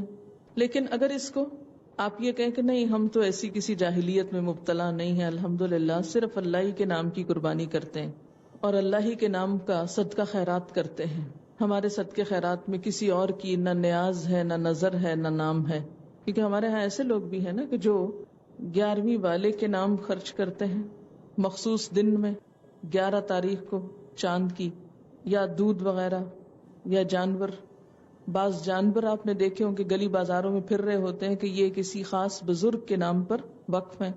یہ چیزیں بھی ہمارے معاشرے میں پائی جاتی ہیں کہ مخصوص درگاہوں پہ، مزاروں پہ، مقبروں پہ مخصوص مال خرچ کرنا یا قربانی کرنا، صدقہ خیرات کرنا، اور جیسے کہ مگر مچھوں کو بھی کھلایا جاتا ہے، ان کے نام کا مخصوص ہے، وہ انسانوں کو نہیں مل سکتا، چاہے وہ بیچارے بھوکے مرتے رہیں، چاہے وہاں قحط پڑا ہوا ہو، وہاں بھیجنے کی بجائے سمندر میں پھینکا جا رہا ہے۔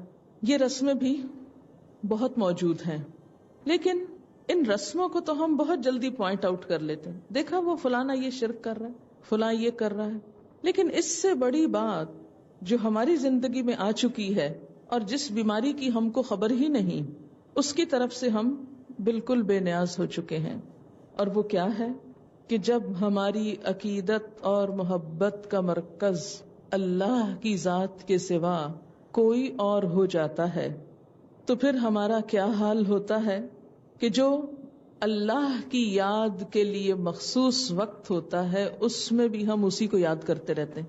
مثلا نماز میں ہے یا نہیں؟ کوئی زندہ یا مردہ، کوئی مادی یا غیر مادی، کوئی انسان یا مال یا چیز یا جگہ جب ہماری محبتوں کا مرکز بن جاتی ہے کہ ہمیں اس سے گہری دلچسپی ہو جاتی، پھر کیا ہوتا ہے کہ جو وقت اللہ کی عبادت کے لیے مخصوص ہوتا ہے اس میں بھی ہم کیا کرتے ہیں؟ اس کو یاد کرتے رہتے ہیں. مثلا کسی کا بت مال ہے، اس کا بزنس ہے، وہ کیا ہے، کھڑا مسجد میں ہے، اللہ اکبر کر رہا ہے، لیکن اس کے ذہن میں کیا گھوم رہا ہے، وہ کیا فکر لے کے بیٹھا ہوا ہے، اس کا کیا غم ہے، وہی چیز، اسی کا فکر، اسی کا غم. بعض اوقات کوئی ہمارا عزیز قریب رشتہ دار فوت ہو جاتا ہے، مثلا خدا نخواستہ کسی ماں کا جوان بیٹا فوت ہو گیا، اللہ کا مال تو اس نے لے لیا، لیکن ہمارا حال کیا ہوتا ہے کہ اس کے بعد نہ ہماری نماز میں کوئی لذت رہتی، نہ ہمارے کھانے پینے میں، نہ کسی زندگی کے اور کام میں، اور نہ ان بیچارے بچوں میں جو پیچھے باقی ہیں. جو چلا گیا، جس نے واپس نہیں آنا، اس کے غم میں ایسے نڈھال ہو رہے ہیں کہ جو موجود ہیں ان سے بے نیاز ہو گئے. ہے نا زیادتی، ہے نا اللہ کے فیصلے کے ساتھ جھگڑا. پھر آپ دیکھیں کہ جو حصہ اللہ کا ہے وقت میں سے یا مال میں سے، اس میں سے تو ہم نکال کے کس کو دے دیتے ہیں؟ اپنے پیاروں کو. مثلا آپ نے کوئی صدقہ خیرات کرنے کے لیے مال رکھا ہوا تھا، یکایک آپ کو اپنے بچے کی کوئی ضرورت نظر آئی، تو آپ فوراً کیا کریں گے؟ اچھا پھر وہ اگلے سال صدقہ کر لوں گی، ابھی تو میں اس کو دے دوں. حالانکہ وہ کوئی ایسی ضرورت نہیں ہے کہ جس کے بغیر وہ مرا جا رہا ہے. لیکن ہماری پرائرٹی کیا ہوتی ہے؟ اللہ کی ذات. تو خلاصہ یہ ہے کہ ہم اللہ کے وقت میں دوسروں کے بارے میں حصہ نکالتے ہیں، لیکن دوسروں کے حصے میں سے اللہ کے لیے کتنا وقت نکالتے ہیں. چھوٹی سی مثال، مثلا یہ مجلس اللہ کا حصہ ہے نا، اللہ کے لیے ہم نے جمائی. اس میں بیٹھ کر ہم ادھر ادھر کی، گھر کی، بچوں کی، معلوم نہیں کس کس کی بیٹھ کے سوچتے رہتے ہیں. لیکن جب ہم اپنے بچوں کے درمیان ہوتے ہیں یا اپنے پیاروں کے درمیان ہوتے ہیں، وہاں ہم اللہ کا ذکر کتنا کرتے ہیں، اللہ کی بات کتنی کرتے ہیں. جو مجلس اللہ کے نام پر بھی ہوتی ہے، مثلا ہمارے ہاں عام طور پر رواج کیا ہے اللہ کے نام پر مجلسیں منعقد کرنے کا، مثلا کہیں قرآن خوانی ہوتی ہے یا کوئی ختم ہوتا ہے، اس کے اندر تو ہم دنیا داری کا خوب اہتمام کرتے ہیں نا. من پسند کپڑے پہنتے ہیں، من پسند کھانے کھاتے ہیں، خواہش نفس کا، دنیا کی پسند ناپسند کا خوب خیال رکھتے ہیں. لیکن جو مجلس ہم دنیا کے لیے منعقد کرتے ہیں، مثلا کسی شادی میں، کوئی مہندی کا فنکشن ہو یا کوئی اور، اس میں اللہ کا نام کتنا لیتے ہیں، اس میں اللہ کا ذکر کتنا کرتے ہیں. نماز میں تو بازار کی باتیں سوچتے رہتے ہیں، بازار جا کر اللہ کتنا یاد آتا ہے. دین کا کوئی کام کرتے ہوئے دنیا کی خوب فکر آتی ہے، دنیا کا کوئی کام کرتے ہوئے دین کی کتنی فکر لگتی. دین کا کام کرتے ہوئے دنیا کا نقصان ہو تو سخت غمگین ہوتے ہیں. دین کا کام کرتے ہوئے جب دنیا کا نقصان ہوتا ہے تو میں کس قدر غمگین ہو جاتی ہوں، کس قدر فکر مند ہوتی ہوں. لیکن دنیا کا کام کرتے ہوئے جب دین کا نقصان ہوتا ہے تو میرے فکر کا کیا حال ہوتا ہے. مثلا کوئی نماز جا رہی ہو، شاپنگ کرتے ہوئے کتنا غم لگتا ہے. نماز میں تو ساری شاپنگ دہرا لیں گے، یہ خرید لیا، یہ رہ گیا، اس کا بھاؤ یہ نہیں تھا، وہ پیسے پتہ نہیں اس نے واپس دیے کہ نہیں، اس نے تو کہا تھا میں اتنا کم کروں گا، معلوم نہیں کیا لمبی چوڑی ڈیٹیلز دل میں سب دہرا لیتے ہیں. جلدی سے سلام پھیر کر فوراً فون کریں گے یا بلائیں گے کسی کو، ادھر آؤ ذرا، وہ پیسوں کا وہ کیا ہوا جو وہاں نکالے تھے، وہ واپس رکھے تھے، وہ بیگ آ گیا جو گاڑی میں تھا. یہ سب کچھ نماز میں یاد آیا نا. لیکن بازار میں اگر جا کے کسی دکان کے اندر گھس جائیں تو کتنی دفعہ خیال آئے گا کہ عصر جا رہی ہے، مغرب قضا ہو رہی ہے. مکہ والوں کی جاہلیت کے واقعات پہ تو واقعی ہم سوچتے ہیں کس قدر نان سینس لوگ ہیں، کتنے کم عقل کہ اللہ کا حصہ بتوں کو دے ڈالتے ہیں، بتوں کا حصہ اللہ کو نہیں دیتے. تو ذرا ہم اپنے گریبان میں جھانکیں کہ ہم اللہ کا وقت اللہ ہی کو دیتے ہیں. ہمارے بت دوسرے ہیں نا. ہر ایک کا بت کیا ہے؟ بت کس چیز کا سمبل ہے؟ بت بھی، یہ جو پتھر کے بت ہوتے تھے نا، وہ سمبلز ہوتے تھے. کن کے؟ جن سے متعلق ان کے کچھ گمان ہوتے تھے کہ بڑے فائدہ مند لوگ ہیں. وہ بزرگ نیک لوگ ان کے خیال میں ان کے لیے بڑے فائدہ مند تھے، کیونکہ وہ ان کے کام بناتے تھے. ان کا عقیدہ یہ تھا کہ اللہ بھی جو کچھ دیتا ہے ان کے طفیل دیتا ہے. ہم بھی یہی سوچتے ہیں کہ نیکوں کے یا بزرگوں کے طفیل ہم کو مل رہا ہے، فلاں روح کے یا فلاں بزرگ کے یا ولی کے یا معلوم نہیں کس کس کے. وہ بھی یہی سوچتے تھے. تو جب وہ فوت ہو گئے تو اب باہر تو رکھ نہیں سکتے تھے، کہیں سجا نہیں سکتے تھے، کہیں پریزرو نہیں کر سکتے تھے. چاروں نہ چار دفنانا پڑا ان کو. اس پہ بڑے غمگین تھے. تو انہوں نے سوچا چلو اس کا کوئی حل ڈھونڈتے ہیں. حل کیا ہے؟ ان کے فگرز پتھروں میں بنا کے رکھو کہ کبھی نہ ختم ہو. انسان تو مر جاتے ہیں، پتھروں میں بنا لو ان کو، جو نہ ٹوٹے نہ گھسے اور نہ خراب ہو. اس لیے انہوں نے کیا کیا؟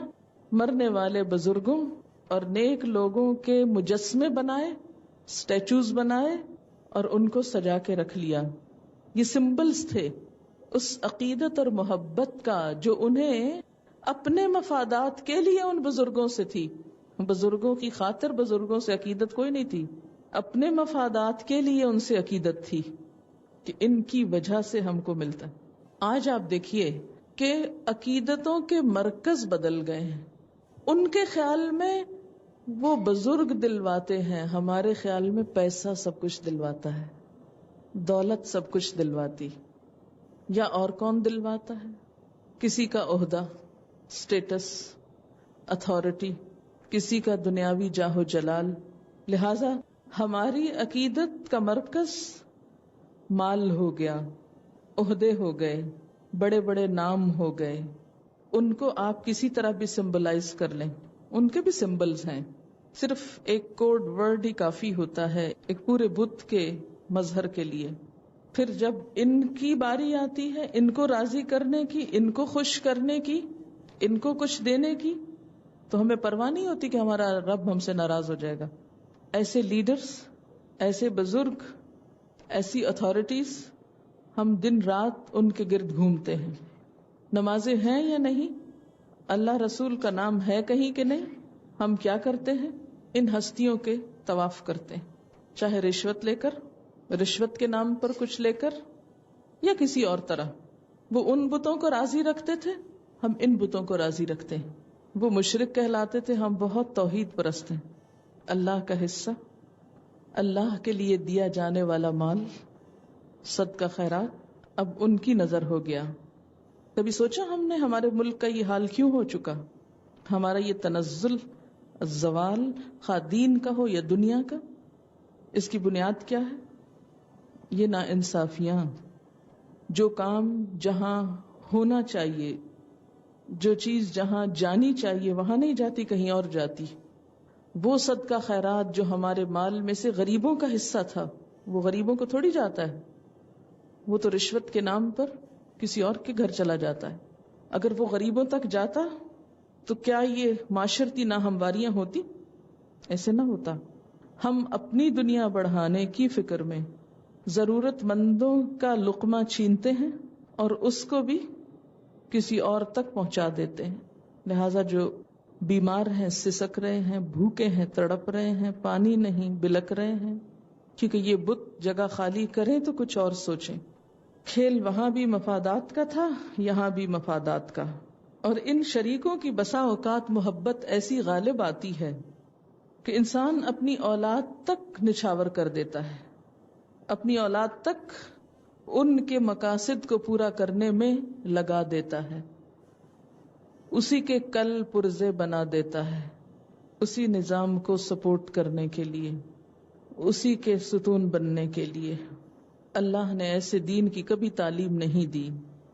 حضرت ابو ہریرہ سے روایت ہے، آپ صلی اللہ علیہ وسلم نے فرمایا، اللہ تعالیٰ فرماتے ہیں، میں اپنے حصے داروں کی نسبت اپنا حصہ لینے سے بے نیاز ہوں.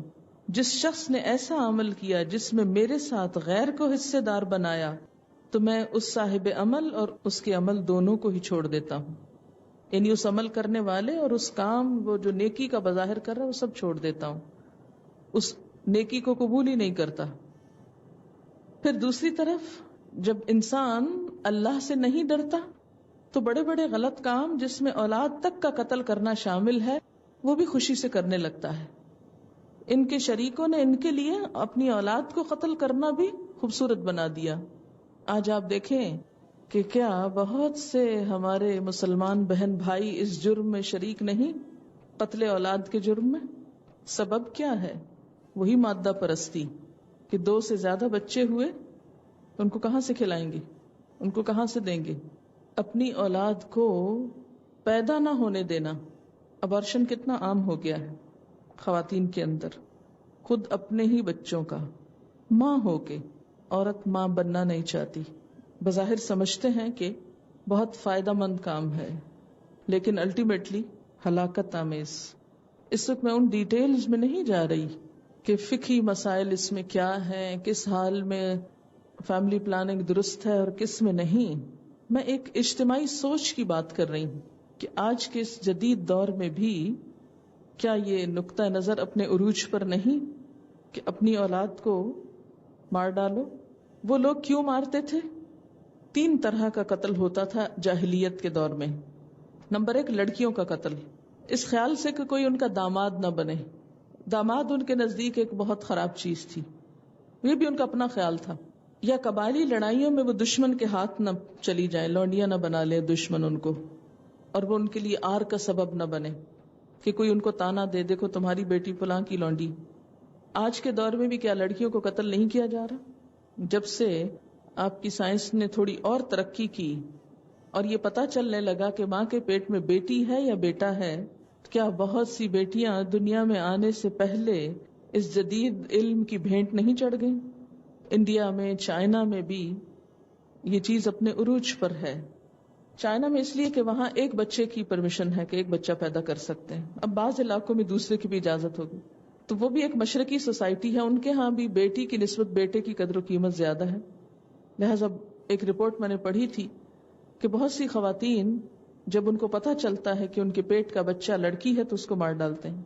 انڈیا ہو، پاکستان ہو، یہاں بھی عورت جو ہے انتہائی مظلوم ہے، اس کا پیدا ہونا ہی مصیبت کا سبب ہے. لہذا یہاں بھی ایسا بہت کچھ کیا جا رہا ہے. اور پڑھے لکھے ڈاکٹرز، ہوش اور شعور رکھنے والے لوگ اس سب کام میں شریک ہیں. بجائے اس کے کہ پیشنٹ کو سمجھایا جائے، وہ تھوڑا سا مال کمانے کے لیے انہیں سپورٹ کرتے ہیں.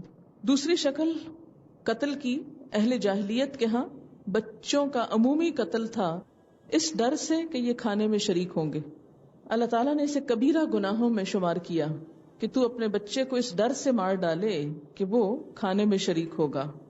آج کے دور میں فیملی پلاننگ کا بہت بڑا فیکٹر اور سبب کہ بچوں کو کھلائیں گے کہاں سے، یہی بن کر رہ گیا. اور یہ ڈر ان کو زیادہ لگ رہا ہے جن کے پاس زیادہ ہے. جن کے پاس نہیں ہے وہ بے نیاز ہیں، جن کے پاس سب کچھ ہے وہ خوف زدہ ہیں. اس سے بھی انسان کی عقلی حالت کا اندازہ کیا جا سکتا ہے کہ کون کس طرح سوچتا ہے، اور ہر ایک اپنی سوچ کو درست سمجھتا ہے. اور تیسرا ان کے قتل کا طریقہ تھا بتوں کی نظر کرنا، معبودوں کی بھیٹ چڑھانا. اور آج بھی آپ دیکھیں کہ بعض جگہوں پر بچوں کو مزاروں پر چھوڑ دیا جاتا ہے. گجرات میں ایک دفعہ مجھے ایک مزار پہ جانے کا اتفاق ہوا، شاید آپ نے بھی اس کا نام سن رکھا ہو، جہاں چھوٹے سر والے بچوں کو چھوڑ دیا جاتا ہے. میں نے خود وہاں جا کر ان سے پوچھا کہ یہ بچے کہاں سے آتے ہیں، آپ کیوں رکھتے ہیں ان کو اپنے پاس، ان کے ماں باپ کو ہی دیا کریں. تو انہوں نے کہا کہ ہم تو بعض اوقات نہیں لینا چاہتے، لیکن وہ چپ کے رات کے وقت چھوڑ کے چلے جاتے ہیں. کیوں چھوڑتے ہیں؟ کیونکہ ان کے خیال میں انہیں اولاد دینے والا یہ صاحب قبر ہے، اور وہ یہ چاہتے ہیں کہ یہ بچے بڑے ہو کر اس قبر کے مجاور بنے، اس قبر کے خدمت گزار بنے. وہ منت اس طرح کی مانتے ہیں کہ جو بھی پہلا بچہ ہوگا اس کو ہم یہاں قربان کریں گے. یعنی ذبح تو نہیں کرتے لیکن اپنے سے الگ کر کے وہاں چھوڑ آتے ہیں. اور یہ سب کام اس دور میں بھی بڑے خوشنما تھے، آج بھی کرنے والے بہت خوبصورت ناموں سے کر رہے ہیں. لڑکیوں کا قتل بھی، بچوں کا قتل بھی، اور معبودوں کی نظر بھی. آج بھی پڑھے لکھے معاشروں میں یہ سب ہو رہا ہے. فرمایا تاکہ یہ ان کو ہلاکت میں مبتلا کریں اور ان پر ان کے دین کو مشتبہ بنا دیں. دین کو مشتبہ کیسے بنا دے؟ کہ پہلے انہوں نے اپنے خیالات سے یہ سب کچھ شروع کیا، پھر اسے دین کا حصہ بنانے لگے کہ ہمارے دین میں ہے یہ کہ بچوں کو یوں قتل کر دیا جائے. دین سے جواز ڈھونڈ لیے. آج بھی بہت سے لوگ دین سے جواز ڈھونڈ رہے ہیں. قرآن کی آیتیں مس کوٹ کی جاتی ہیں ایسے پروگراموں کو پروموٹ کرنے کے لیے. پچھلے دنوں ایک مشہور آیت مجھے کسی نے بتایا، میں نے خود تو نہیں دیکھی، کہ ربنا ولا تحملنا ما لا طاقت لنا کو فیملی پلاننگ کے اشتہار میں استعمال کیا جا رہا ہے. حالانکہ اس آیت سے ایسا کوئی مطلب نہیں نکلتا، لیکن جو لوگ قرآن نہ پڑھے انہیں کہاں سے پتا کہ اس آیت کا اصل مطلب کیا ہے. جب ہم یہ سب کچھ دیکھتے ہیں تو سوچتے ہیں کہ اللہ تعالیٰ زبردستی سے کیوں نہیں روک دیتے یہ سب. فرمایا وَلَوْ شَاءَ اللَّهُ مَا فَعَلُوا. اللہ نے چونکہ ان کو آزادی دی ہے کہ جو اپنے عقل کو، اپنے وسائل کو جس کام میں چاہے استعمال کرے، تو یہ اس وجہ سے کر رہے ہیں. اور پھر وَقَالُوا هَٰذِهِ أَنْعَامٌ وَحَرْثٌ حِجْرٌ.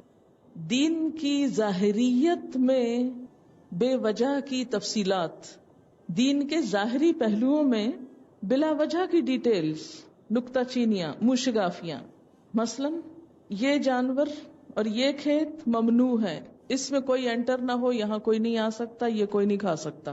لا یطعمها الا من نشاء. کوئی اس کو ہاتھ نہیں لگا سکتا مگر جس کو ہم چاہیں. تو دین کسی انسان کی اجارہ داری تو نہیں کہ وہ جس کو چاہے دے اور جس کو چاہے نہ دے. وہ تو اللہ کا دیا ہوا ہے، جو چاہے استعمال کرے. پھر خود سے خود قانون بنا کے کچھ جانوروں کی سواری حرام کر دی کہ ان پہ کوئی سوار نہیں ہو سکتا.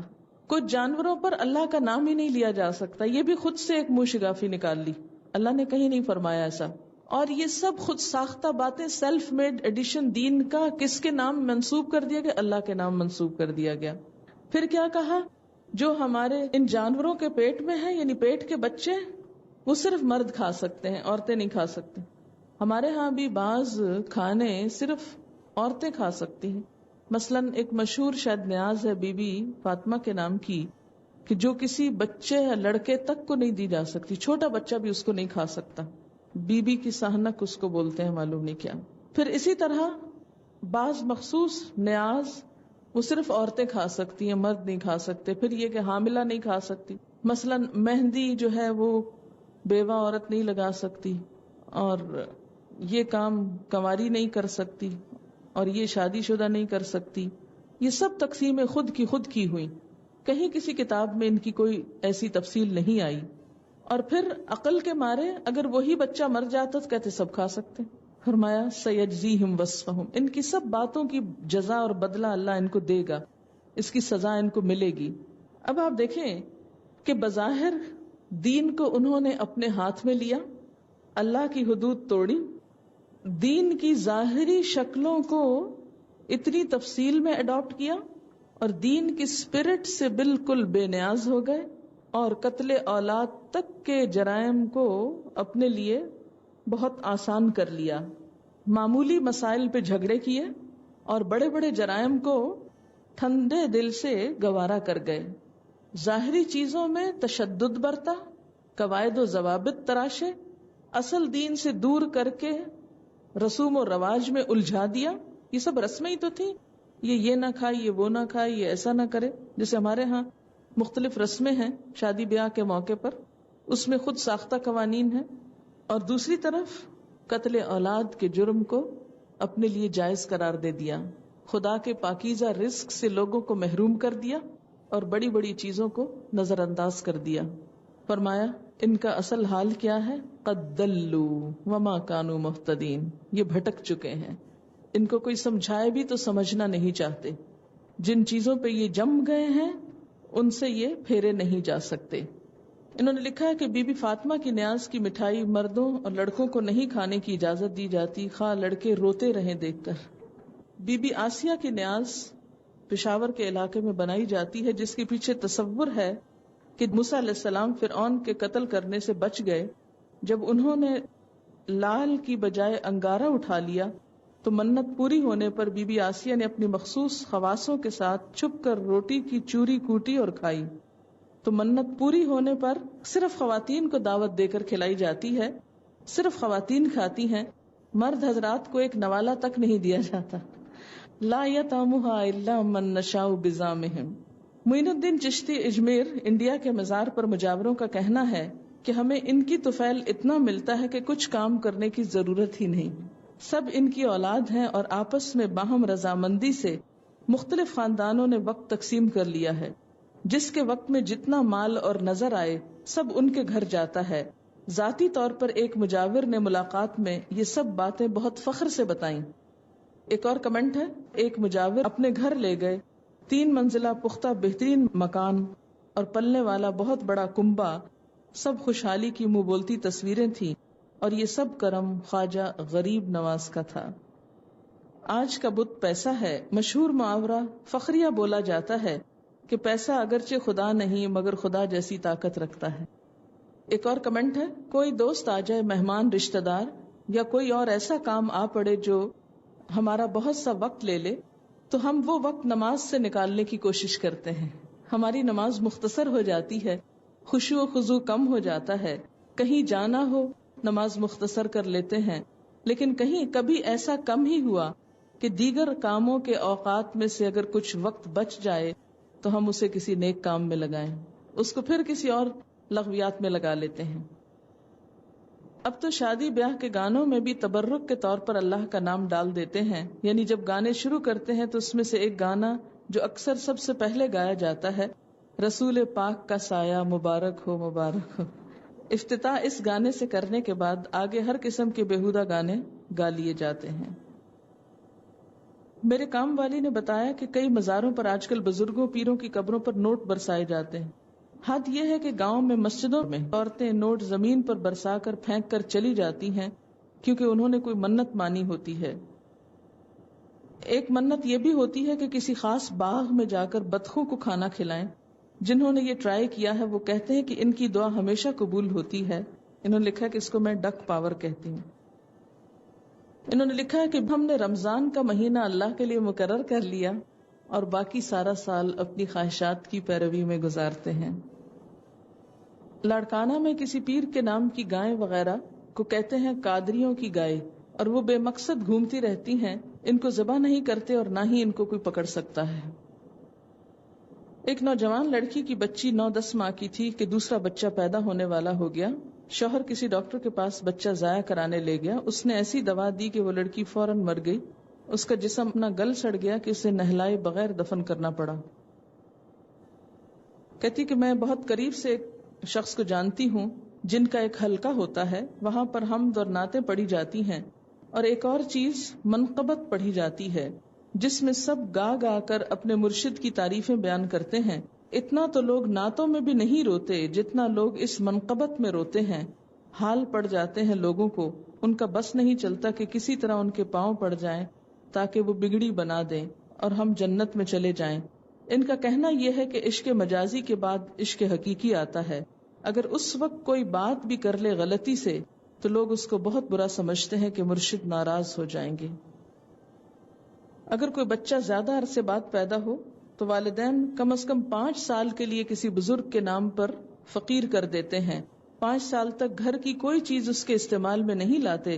جس بزرگ کے نام پر بچہ فقیر کیا جاتا ہے اس کے نام پر مانگ کر بچے کی ضروریات پوری کی جاتی. یہ صحیح انہوں نے کہا. ایک لٹ بھی چھوڑ دی جاتی ہے جس کو یعنی پورے سر میں ایک بالوں کی لٹ لمبی ہوتی چلی جاتی ہے، پھر پیسے جمع کر کے کوئی جانور خرید کر پھر اس خاص مزار پہ جایا جاتا ہے، وہاں جا کر وہ لٹ کاٹی جاتی ہے اور وہ جانور قربان کیا جاتا ہے. ہندو بھی کہتے ہیں ایسے کرتے ہیں. پچھلے دنوں ایک سوسائٹی میں خانہ کعبہ کا ماڈل بنا کر اس کے آگے سجدے کیے گئے، اس کے گرد طواف کیے گئے، جس میں ننگے پیر مرد اور عورتوں اور بچوں نے طواف کی اور عقیدت ظاہر کی. کچھ دنوں بعد مسجد نبوی کا بھی ایسا ہی نقشہ بنایا گیا اور دیکھنے والے کہتے ہیں کہ بالکل ویسا ہی لگتا تھا، یعنی اصل مسجد کی طرح کا. ہمارے ہاں بہت سارے لوگوں کا ایک گروہ ہے جو لاہور ہر سال اہتمام کے ساتھ ہزاروں روپے کرائے کے خرچ کر کے کراچی میں پیر صاحب کے مزار کے عرس پر حاضری دینے کے لیے آتے ہیں. اس میں ان کا عقیدہ یہ ہوتا ہے کہ پیر صاحب کے نام پر دیں گے تو اللہ کے ہاں زیادہ قبولیت کے چانسز ہیں، لیکن دوسری طرف اپنے فرائض یعنی نماز روزہ وغیرہ سب بھول جاتے ہیں اور جان بوجھ کے بھی چھوڑ دیتے ہیں کہ ہمارے پیر و مرشد ہمیں اللہ کے ہاں بخشش کروا دیں گے، اور اسی وجہ سے وہ اپنا لاکھوں روپیہ بھی خرچ کرتے ہیں اور قیمتی وقت بھی. کسی نے لکھا ہے کہ مندرجہ ذیل بزرگوں کے نام پہ فاتح خوانی ہوتی ہے، والدین کے نام پر امام جعفر کے نام پر، حضرت غوث اعظم کے نام پر، ان لوگوں کے نام پر لوگوں کو کھانا دیا جاتا ہے. جو بچے درباروں پر بڑے ہوتے ہیں یہ نارمل پیدا ہوتے ہیں، مگر پھر لوہے کے ہیلمٹ ان کو پہنا دیے جاتے ہیں جس کی وجہ سے سر نہیں بڑھتا. جس کے بڑھنے کی عمر 7-8 سال ہے، جب اس عمر میں سر نہیں بڑھتا تو سر چھوٹا رہ جاتا ہے، جو ماؤس لائک سر کی شکل ہوتی ہے، اور ان سے پھر بھیک منگوا کے کاروبار کیا جاتا ہے. سورۃ زمر میں آتا ہے قل افغیر اللہ تأمرونی اعبد ایھا الجاہلون. اے نبی صلی اللہ علیہ وسلم ان سے کہیے پھر کیا اے جاہلو تم اللہ کے سوا کسی اور کی بندگی کرنے کے لیے مجھ سے کہتے ہو کہ میں اللہ کے سوا کسی اور کی طرف پلٹ جاؤں. یہاں جاہلون کس کو کہا گیا ہے؟ جاہلون کچھ پکارنے والوں کو، بلانے والوں کو، دعوت دینے والوں کو کس کی طرف؟ غیر اللہ کی طرف. جو اللہ کے سوا کسی اور کی طرف بلائے وہ عالم نہیں، جاہل ہے، خواہ اس کا بلانا کتنا ہی خوبصورت کیوں نہ ہو، کتنا ہی اٹریکٹیو کیوں نہ ہو. کیونکہ نبی صلی اللہ علیہ وسلم کو بار بار یہ آفرز دی جا رہی تھی کہ آؤ پلٹ آؤ آباؤ اجداد کے دین کی طرف، پہلے طریقوں کی طرف آ جاؤ، تم کو بادشاہ بنا لیا جائے گا، مال کا ڈھیر لگا دیا جائے گا، ہر وہ چیز مل جائے گی جو تم مانگو گے، لیکن بس ایک اللہ کا نام لینا چھوڑ دو، اپنی روایات کو برا بھلا نہ کہو. تو فرمایا آپ ان کو بتا دیجئے افغیر اللہ تأمرونی اعبد ایھا الجاہلون. اور یہ صرف اس دور کے لیے نہیں، آج بھی اگر کوئی شخص اللہ کے راستے سے ہٹا کر کسی اور راستے کی طرف لے جانا چاہتا ہے اور وہ خود کو بہت عقل مند بتا رہا ہے، بہت پڑھا لکھا. اچھا ہوتا یہ نا کہ جو جتنا پڑھا لکھا ہوتا ہے، جتنی ڈگریاں رکھتا ہے، ہم اس کی بات اتنے ہی آسانی سے سن لیتے ہیں، مان لیتے ہیں، اور یہ کبھی نہیں دیکھتے کہ بات کیا ہے، بلا کس طرف رہا ہے. ہم صرف یہ دیکھتے ہیں کہ بلانے والا کون ہے، یہ نہیں دیکھتے بلا کدھر رہا ہے، اور یہیں سے دھوکہ کھا جاتے ہیں. مثلا آپ کسی بھی محفل میں ہیں، عام طور پر اسکالرز کو انٹروڈیوس کیا جاتا ہے کہ فلاں شخص آپ کے سامنے اسپیچ دیں گے، ان کی یہ ڈگریاں ہیں، یہ قابلیتیں ہیں، یہ ایوارڈز ہیں، یہ کارنامے ہیں، اور پھر ان کی گفتگو. تو جب آپ وہ ساری لسٹ سن لیتے ہیں کارناموں کی، تو پھر آپ پوری طرح اپنے آپ کو سبمٹ کر دیتے ہیں، اس کے حوالے کر دیتے ہیں. اب جو وہ کہے گا وہی آپ کے لیے حرف آخر ہو جائے گا. کیوں؟ اس لیے کہ اس کے پاس تو بہت بڑی ڈگریاں. یہ کبھی نہیں کھنگالیں گے کیا کہہ رہا ہے. جبکہ نبی صلی اللہ علیہ وسلم نے ہمیں کیا سکھایا ہے؟ یہ نہ دیکھو کہ بلانے والا کون ہے، یہ نہ دیکھو، یہ دیکھو کس چیز کی طرف بلا رہا ہے. یہ ہے عقل مندی کی علامت. مگر ہم دوسری طرف سے دیکھتے ہیں کون ہے، کس نے فرمایا. اسی لیے تو ہر وقت کوٹیشنز پڑھتے رہتے ہیں نا، بڑی بڑی، افلاطون نے یہ کہا اور ارسطو نے یہ کہا اور فلاں صاحب نے یہ فرمایا، بڑے بڑے اقوال. اور یہ نہیں دیکھتے آگے بات کیا ہے. نام ہی کافی، اسلام میں نام ہی کافی نہیں. وہاں دیکھا یہ جائے گا کہ کہنے والا خواہ کتنا بڑا علامہ کیوں نہ ہو، وہ کہہ کیا رہا ہے. عقل سے کام لو. آنکھیں بند کر کے کسی کے پیچھے چلنے والے تو کون ہوتے ہیں؟ ان شر الدواب عند اللہ الصم البکم الذین لا یعقلون. بدترین جانور اللہ کے نزدیک وہ لوگ ہوتے ہیں جو اندھے بہرے ہوتے ہیں، گنگے بہرے ہوتے ہیں، عقل سے کام ہی نہیں لیتے، کچھ سمجھتے ہی نہیں، آنکھیں بند کر کے بھاگے چلے جاتے ہیں. بڑے بڑے خوشنما نعرے ان کو اپنے جال میں پھنسا لیتے ہیں. بالکل بھیڑ بکریاں ایسے ہی کرتی ہیں نا، کہ ان کو نہیں پتا کہ یہ ہم کو چرانے لے جایا جا رہا ہے یا ذبح کرنے لے جایا جا رہا ہے. تو جو انسان بھی عقل سے کام نہیں لیتے، وہ یہ نہیں دیکھتے کہ ہم کو کس چیز کی طرف بلایا جا رہا ہے، بس وہ صرف یہ دیکھتے ہیں کون بلا رہا ہے. وہ کسی لیڈر کی صرف ظاہری شخصیت سے مروب ہو کر آنکھیں بند کر کے خود کو اس کے پیچھے جھونک دیتے ہیں. میں نے آپ کو آج تک بتایا میری پی ایچ ڈی کا ٹائٹل کیا تھا، عنوان کیا تھا، میری ریسرچ کیا تھی، اس میں کیا لکھا میں نے. کبھی آپ نے پڑھا میرا تھیسس؟ کبھی میں نے وہ تھیسس لا کے پڑھایا آپ کو؟ کبھی نہیں. اس کا تو ہارڈلی کہیں ذکر ہوا ہے. بالکل میں اپنے لیے بھی یہی بات کہوں گی کہ نہ آپ میرے بولنے پہ جائیں، نہ آپ میری شکل و صورت پہ جائیں، نہ کسی اور ڈگری پہ جائیں. آنکھیں کھول کے دیکھا کریں میں کیا رہی ہوں، کیا بول رہی ہوں. اسی میں بھلائی ہے میری بھی اور آپ کی بھی. اور سارا دن ہم کیا کھول کے بیٹھے رہتے ہیں. کیا کام ہوتا ہے؟ پہلے تو لفظ کا ترجمہ ہوتا ہے، پھر اس کے بعد یہ ہے کہ انہی آیتوں کو آگے پیچھے سے دیکھتے ہیں پھر کوئی احادیث اس سے متعلق مل گئی تو ان کو ساتھ کوٹ کر لیتے ہیں. بس یہ چند جملے بیچ کے بولے جاتے ہیں وہ جو ان کو جوڑنے کے کام آتے ہیں، باقی تو ٹیکسٹ ہے اللہ کی کتاب کی، سب کچھ ریکارڈڈ ہے. گن کے دیکھ لیجئے کہ میں نے کتنی دفعہ یہ فرمایا ہو کہ میرا خیال یہ ہے، میں یہ کہتی ہوں، میری سمجھ میں یہ آتا ہے. ڈھونڈ کے دکھائیے مجھے کتنے جملے ایسے میرے سارے لیکچر میں. میں تو جب یہ آپ کو پڑھاتی ہوں تو یقین مانے کہ میرے مخاطب آپ نہیں ہوتے، میں تو آیت آیت پہ خود کو مخاطب کر رہی ہوتی ہوں، اپنے لیے لے رہی ہوتی ہوں کہ یہ میرے لیے ہے.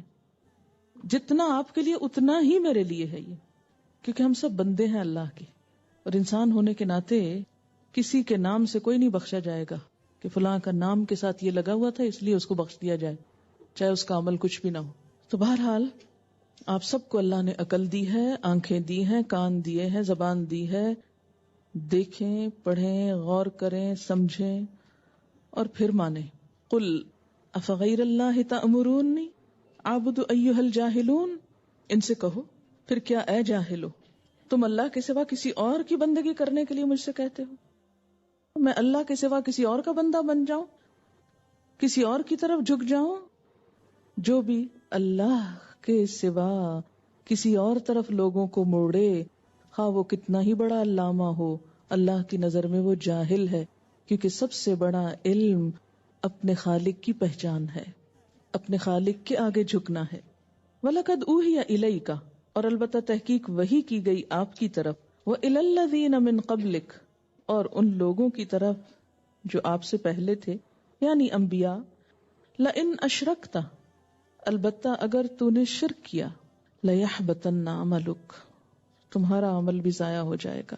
یعنی اللہ کا یہ حکم پیغمبروں کے لیے بھی ہے کہ شرک سے ان کے عمل بھی ضائع ہو جائیں گے. اس کا یہ مطلب نہیں نعوذ باللہ وہ شرک کرنے والے تھے، یہاں اس بات کی اہمیت واضح کی گئی کہ شرک اتنا بڑا گناہ ہے کہ سب نیکیوں پہ پانی پھیر دیتا ہے. وَلَتَكُونَنَّ مِنَ الْخَاسِرِينَ، اور تم ضرور خسارہ پانے والوں میں شامل ہو کے رہو گے. بَلِ اللَّهَ فَاعْبُدْ وَكُن مِّنَ الشَّاكِرِينَ، اللہ ہی کی بندگی کرو اور شکر گزار بندوں میں سے ہو جاؤ. إِيَّاكَ نَعْبُدُ وَإِيَّاكَ نَسْتَعِينُ، یہ بالکل جیسے إِيَّاكَ نَعْبُدُ ہے نا، اسی طرح بَلِ اللَّهَ فَاعْبُدْ، یہ نہیں کہا گیا فَاعْبُدِ اللہ. اللہ تعالیٰ کا لفظ جو مفعول ہے اس کو مقدم کیا گیا ہے کلام میں حصر پیدا کرنے کے لیے. وَمَا قَدَرُ اللَّهَ حَقَّ قَدْرِهِ، اور انہوں نے اللہ کی قدر نہیں کی جیسے حق ہے اس کی قدر کرنے کا. انہوں نے اللہ کی قدر نہ کی، اللہ کی وہ عظمت ان کے دل میں نہ ہوئی، وہ اطاعت نہ کی، وہ مقام نہیں دیا اللہ کو جو دینا چاہیے تھا. وَالْأَرْضُ جَمِيعًا قَبْضَتُهُ يَوْمَ الْقِيَامَةِ، حالانکہ زمین ساری کی ساری اس کی مٹھی میں ہوگی قیامت کے دن. وَالسَّمَاوَاتُ مَطْوِيَّاتٌ، اور آسمان لپیٹے ہوئے ہوں گے، بِيَمِينِ، اس کے دائیں ہاتھ میں. اب دیکھیے آسمانوں کی وسعت، وہ سب کچھ لپیٹ کے اس کے دائیں ہاتھ میں ہوگا. کیا ہستی ہے وہ، سبحانہ وتعالی عما یشرکون، پاک ہے وہ اور بہت بلند اس سے جو لوگ شرک کر رہے ہیں. اس کے بارے میں حدیث میں آتا ہے، بخاری وغیرہ کی حدیث ہے، آپ صلی اللہ علیہ وسلم ایک مرتبہ منبر پہ خطبہ ارشاد فرما رہے تھے. دوران خطبہ آپ نے یہ آیت تلاوت فرمائی اور فرمایا اللہ تعالیٰ آسمانوں اور زمینوں یعنی سیاروں کو اپنی مٹھی میں لے کر اس طرح پھرائے گا جیسے ایک بچہ گیند پھراتا ہے، اور فرمائے گا میں ہوں خدائے واحد، میں ہوں بادشاہ، میں ہوں جبار، میں ہوں کبریائی کا مالک، کہاں ہے زمین کے بادشاہ، کہاں ہے جبار، کہاں ہے متکبر. یہ کہتے کہتے حضور صلی اللہ علیہ وسلم پہ ایسا لرزہ طاری ہوا کہ ہمیں خطرہ ہونے لگا کہ آپ کہیں منبر سمیت گر نہ پڑے. یعنی اللہ کی عظمت و کبریائی سے آپ کا دل لبریز ہو گیا. اسی لیے پہلے حصے میں کہا نا کہ انہوں نے اللہ کی قدر ہی نہیں کی، اللہ کی عظمت کو نہیں پہچانا. انہوں نے کبھی محسوس ہی نہیں کیا کہ اللہ تعالیٰ بڑے کتنے ہیں.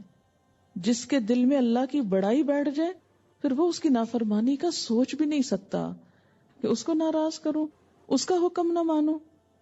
مثلا آپ دیکھیے کہ آپ کی کوئی بہن آپ کی بات نہیں مانتی تو آپ کو برا لگتا ہے، مگر اگر وہ آپ کی والدہ کی بات نہ مانے تو آپ کہتے ہیں لو بہت غلط بات ہے، ماں کی بات ماننی چاہیے. کیوں؟ اس لیے کہ ماں بڑی ہے نا. اگر آپ کی بات اس نے نہیں مانی کوئی بات نہیں، مگر ماں بڑی ہے تو ماں کی تو مان جانی چاہیے.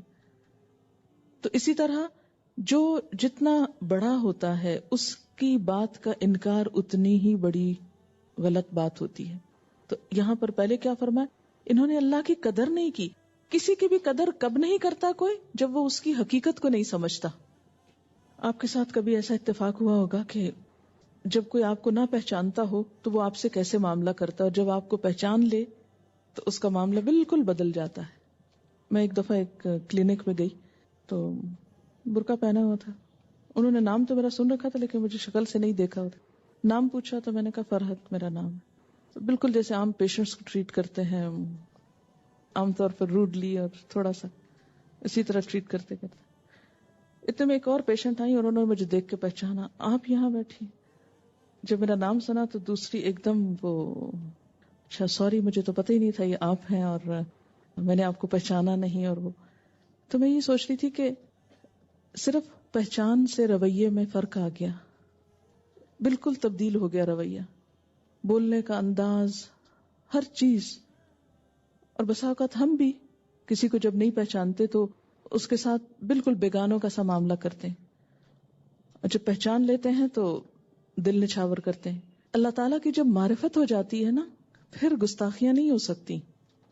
یہ اسی وقت ہوتی ہیں جب اس کی پہچان نہیں، معرفت نہیں. جتنی پہچان ہوتی جائے گی اتنی ہی عاجزی آتی جائے گی، اتنی ہی اطاعت آتی جائے گی، اتنی ہی سبمیشن ہو جائے گی. اتنی بڑی ہستی، اس کی بات نہیں، مجھے تو ڈر لگتا ہے. قل انی اخاف ان عصیت ربی عذاب یوم عظیم. کہہ دیجئے میں ڈرتا ہوں اگر میں اپنے رب کی نافرمانی کروں وہ بڑے دن کا عذاب مجھ کو پکڑ لے گا. وما قدر اللہ حق قدرہ.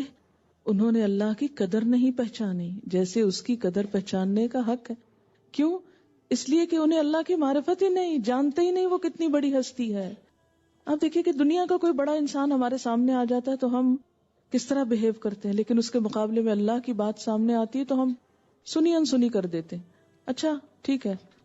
تو جس دل میں رب کی بڑائی آ جائے پھر وہ اس طرح بے نیازی نہیں برت سکتا اپنے رب سے. ایک عورت ایک قبر پہ بیٹھی تھی، نبی صلی اللہ علیہ وسلم نے اس کو سمجھایا کہ صبر کرو. تو فوراً بولی تمہیں کیا معلوم میرے ساتھ کیا ہوا ہے جو تم مجھے صبر کے لیے کہہ رہے ہو. بعد میں کسی نے بتایا کہ یہ حضور صلی اللہ علیہ وسلم تھے. تو فوراً جا کر معافی مانگی کہ میں آپ کو پہچانی نہ تھی ورنہ میں آپ سے اس طرح بات نہ کرتی. اب ہم کہتے ہیں کیوں اللہ تعالیٰ نے یہ کہہ دیا، یہ تو بڑا ظلم ہے، یہ بڑی زیادتی ہے. یہ سب باتیں اس لیے ہم بولتے ہیں کہ پتہ نہیں ہے وہ ہے کیا چیز.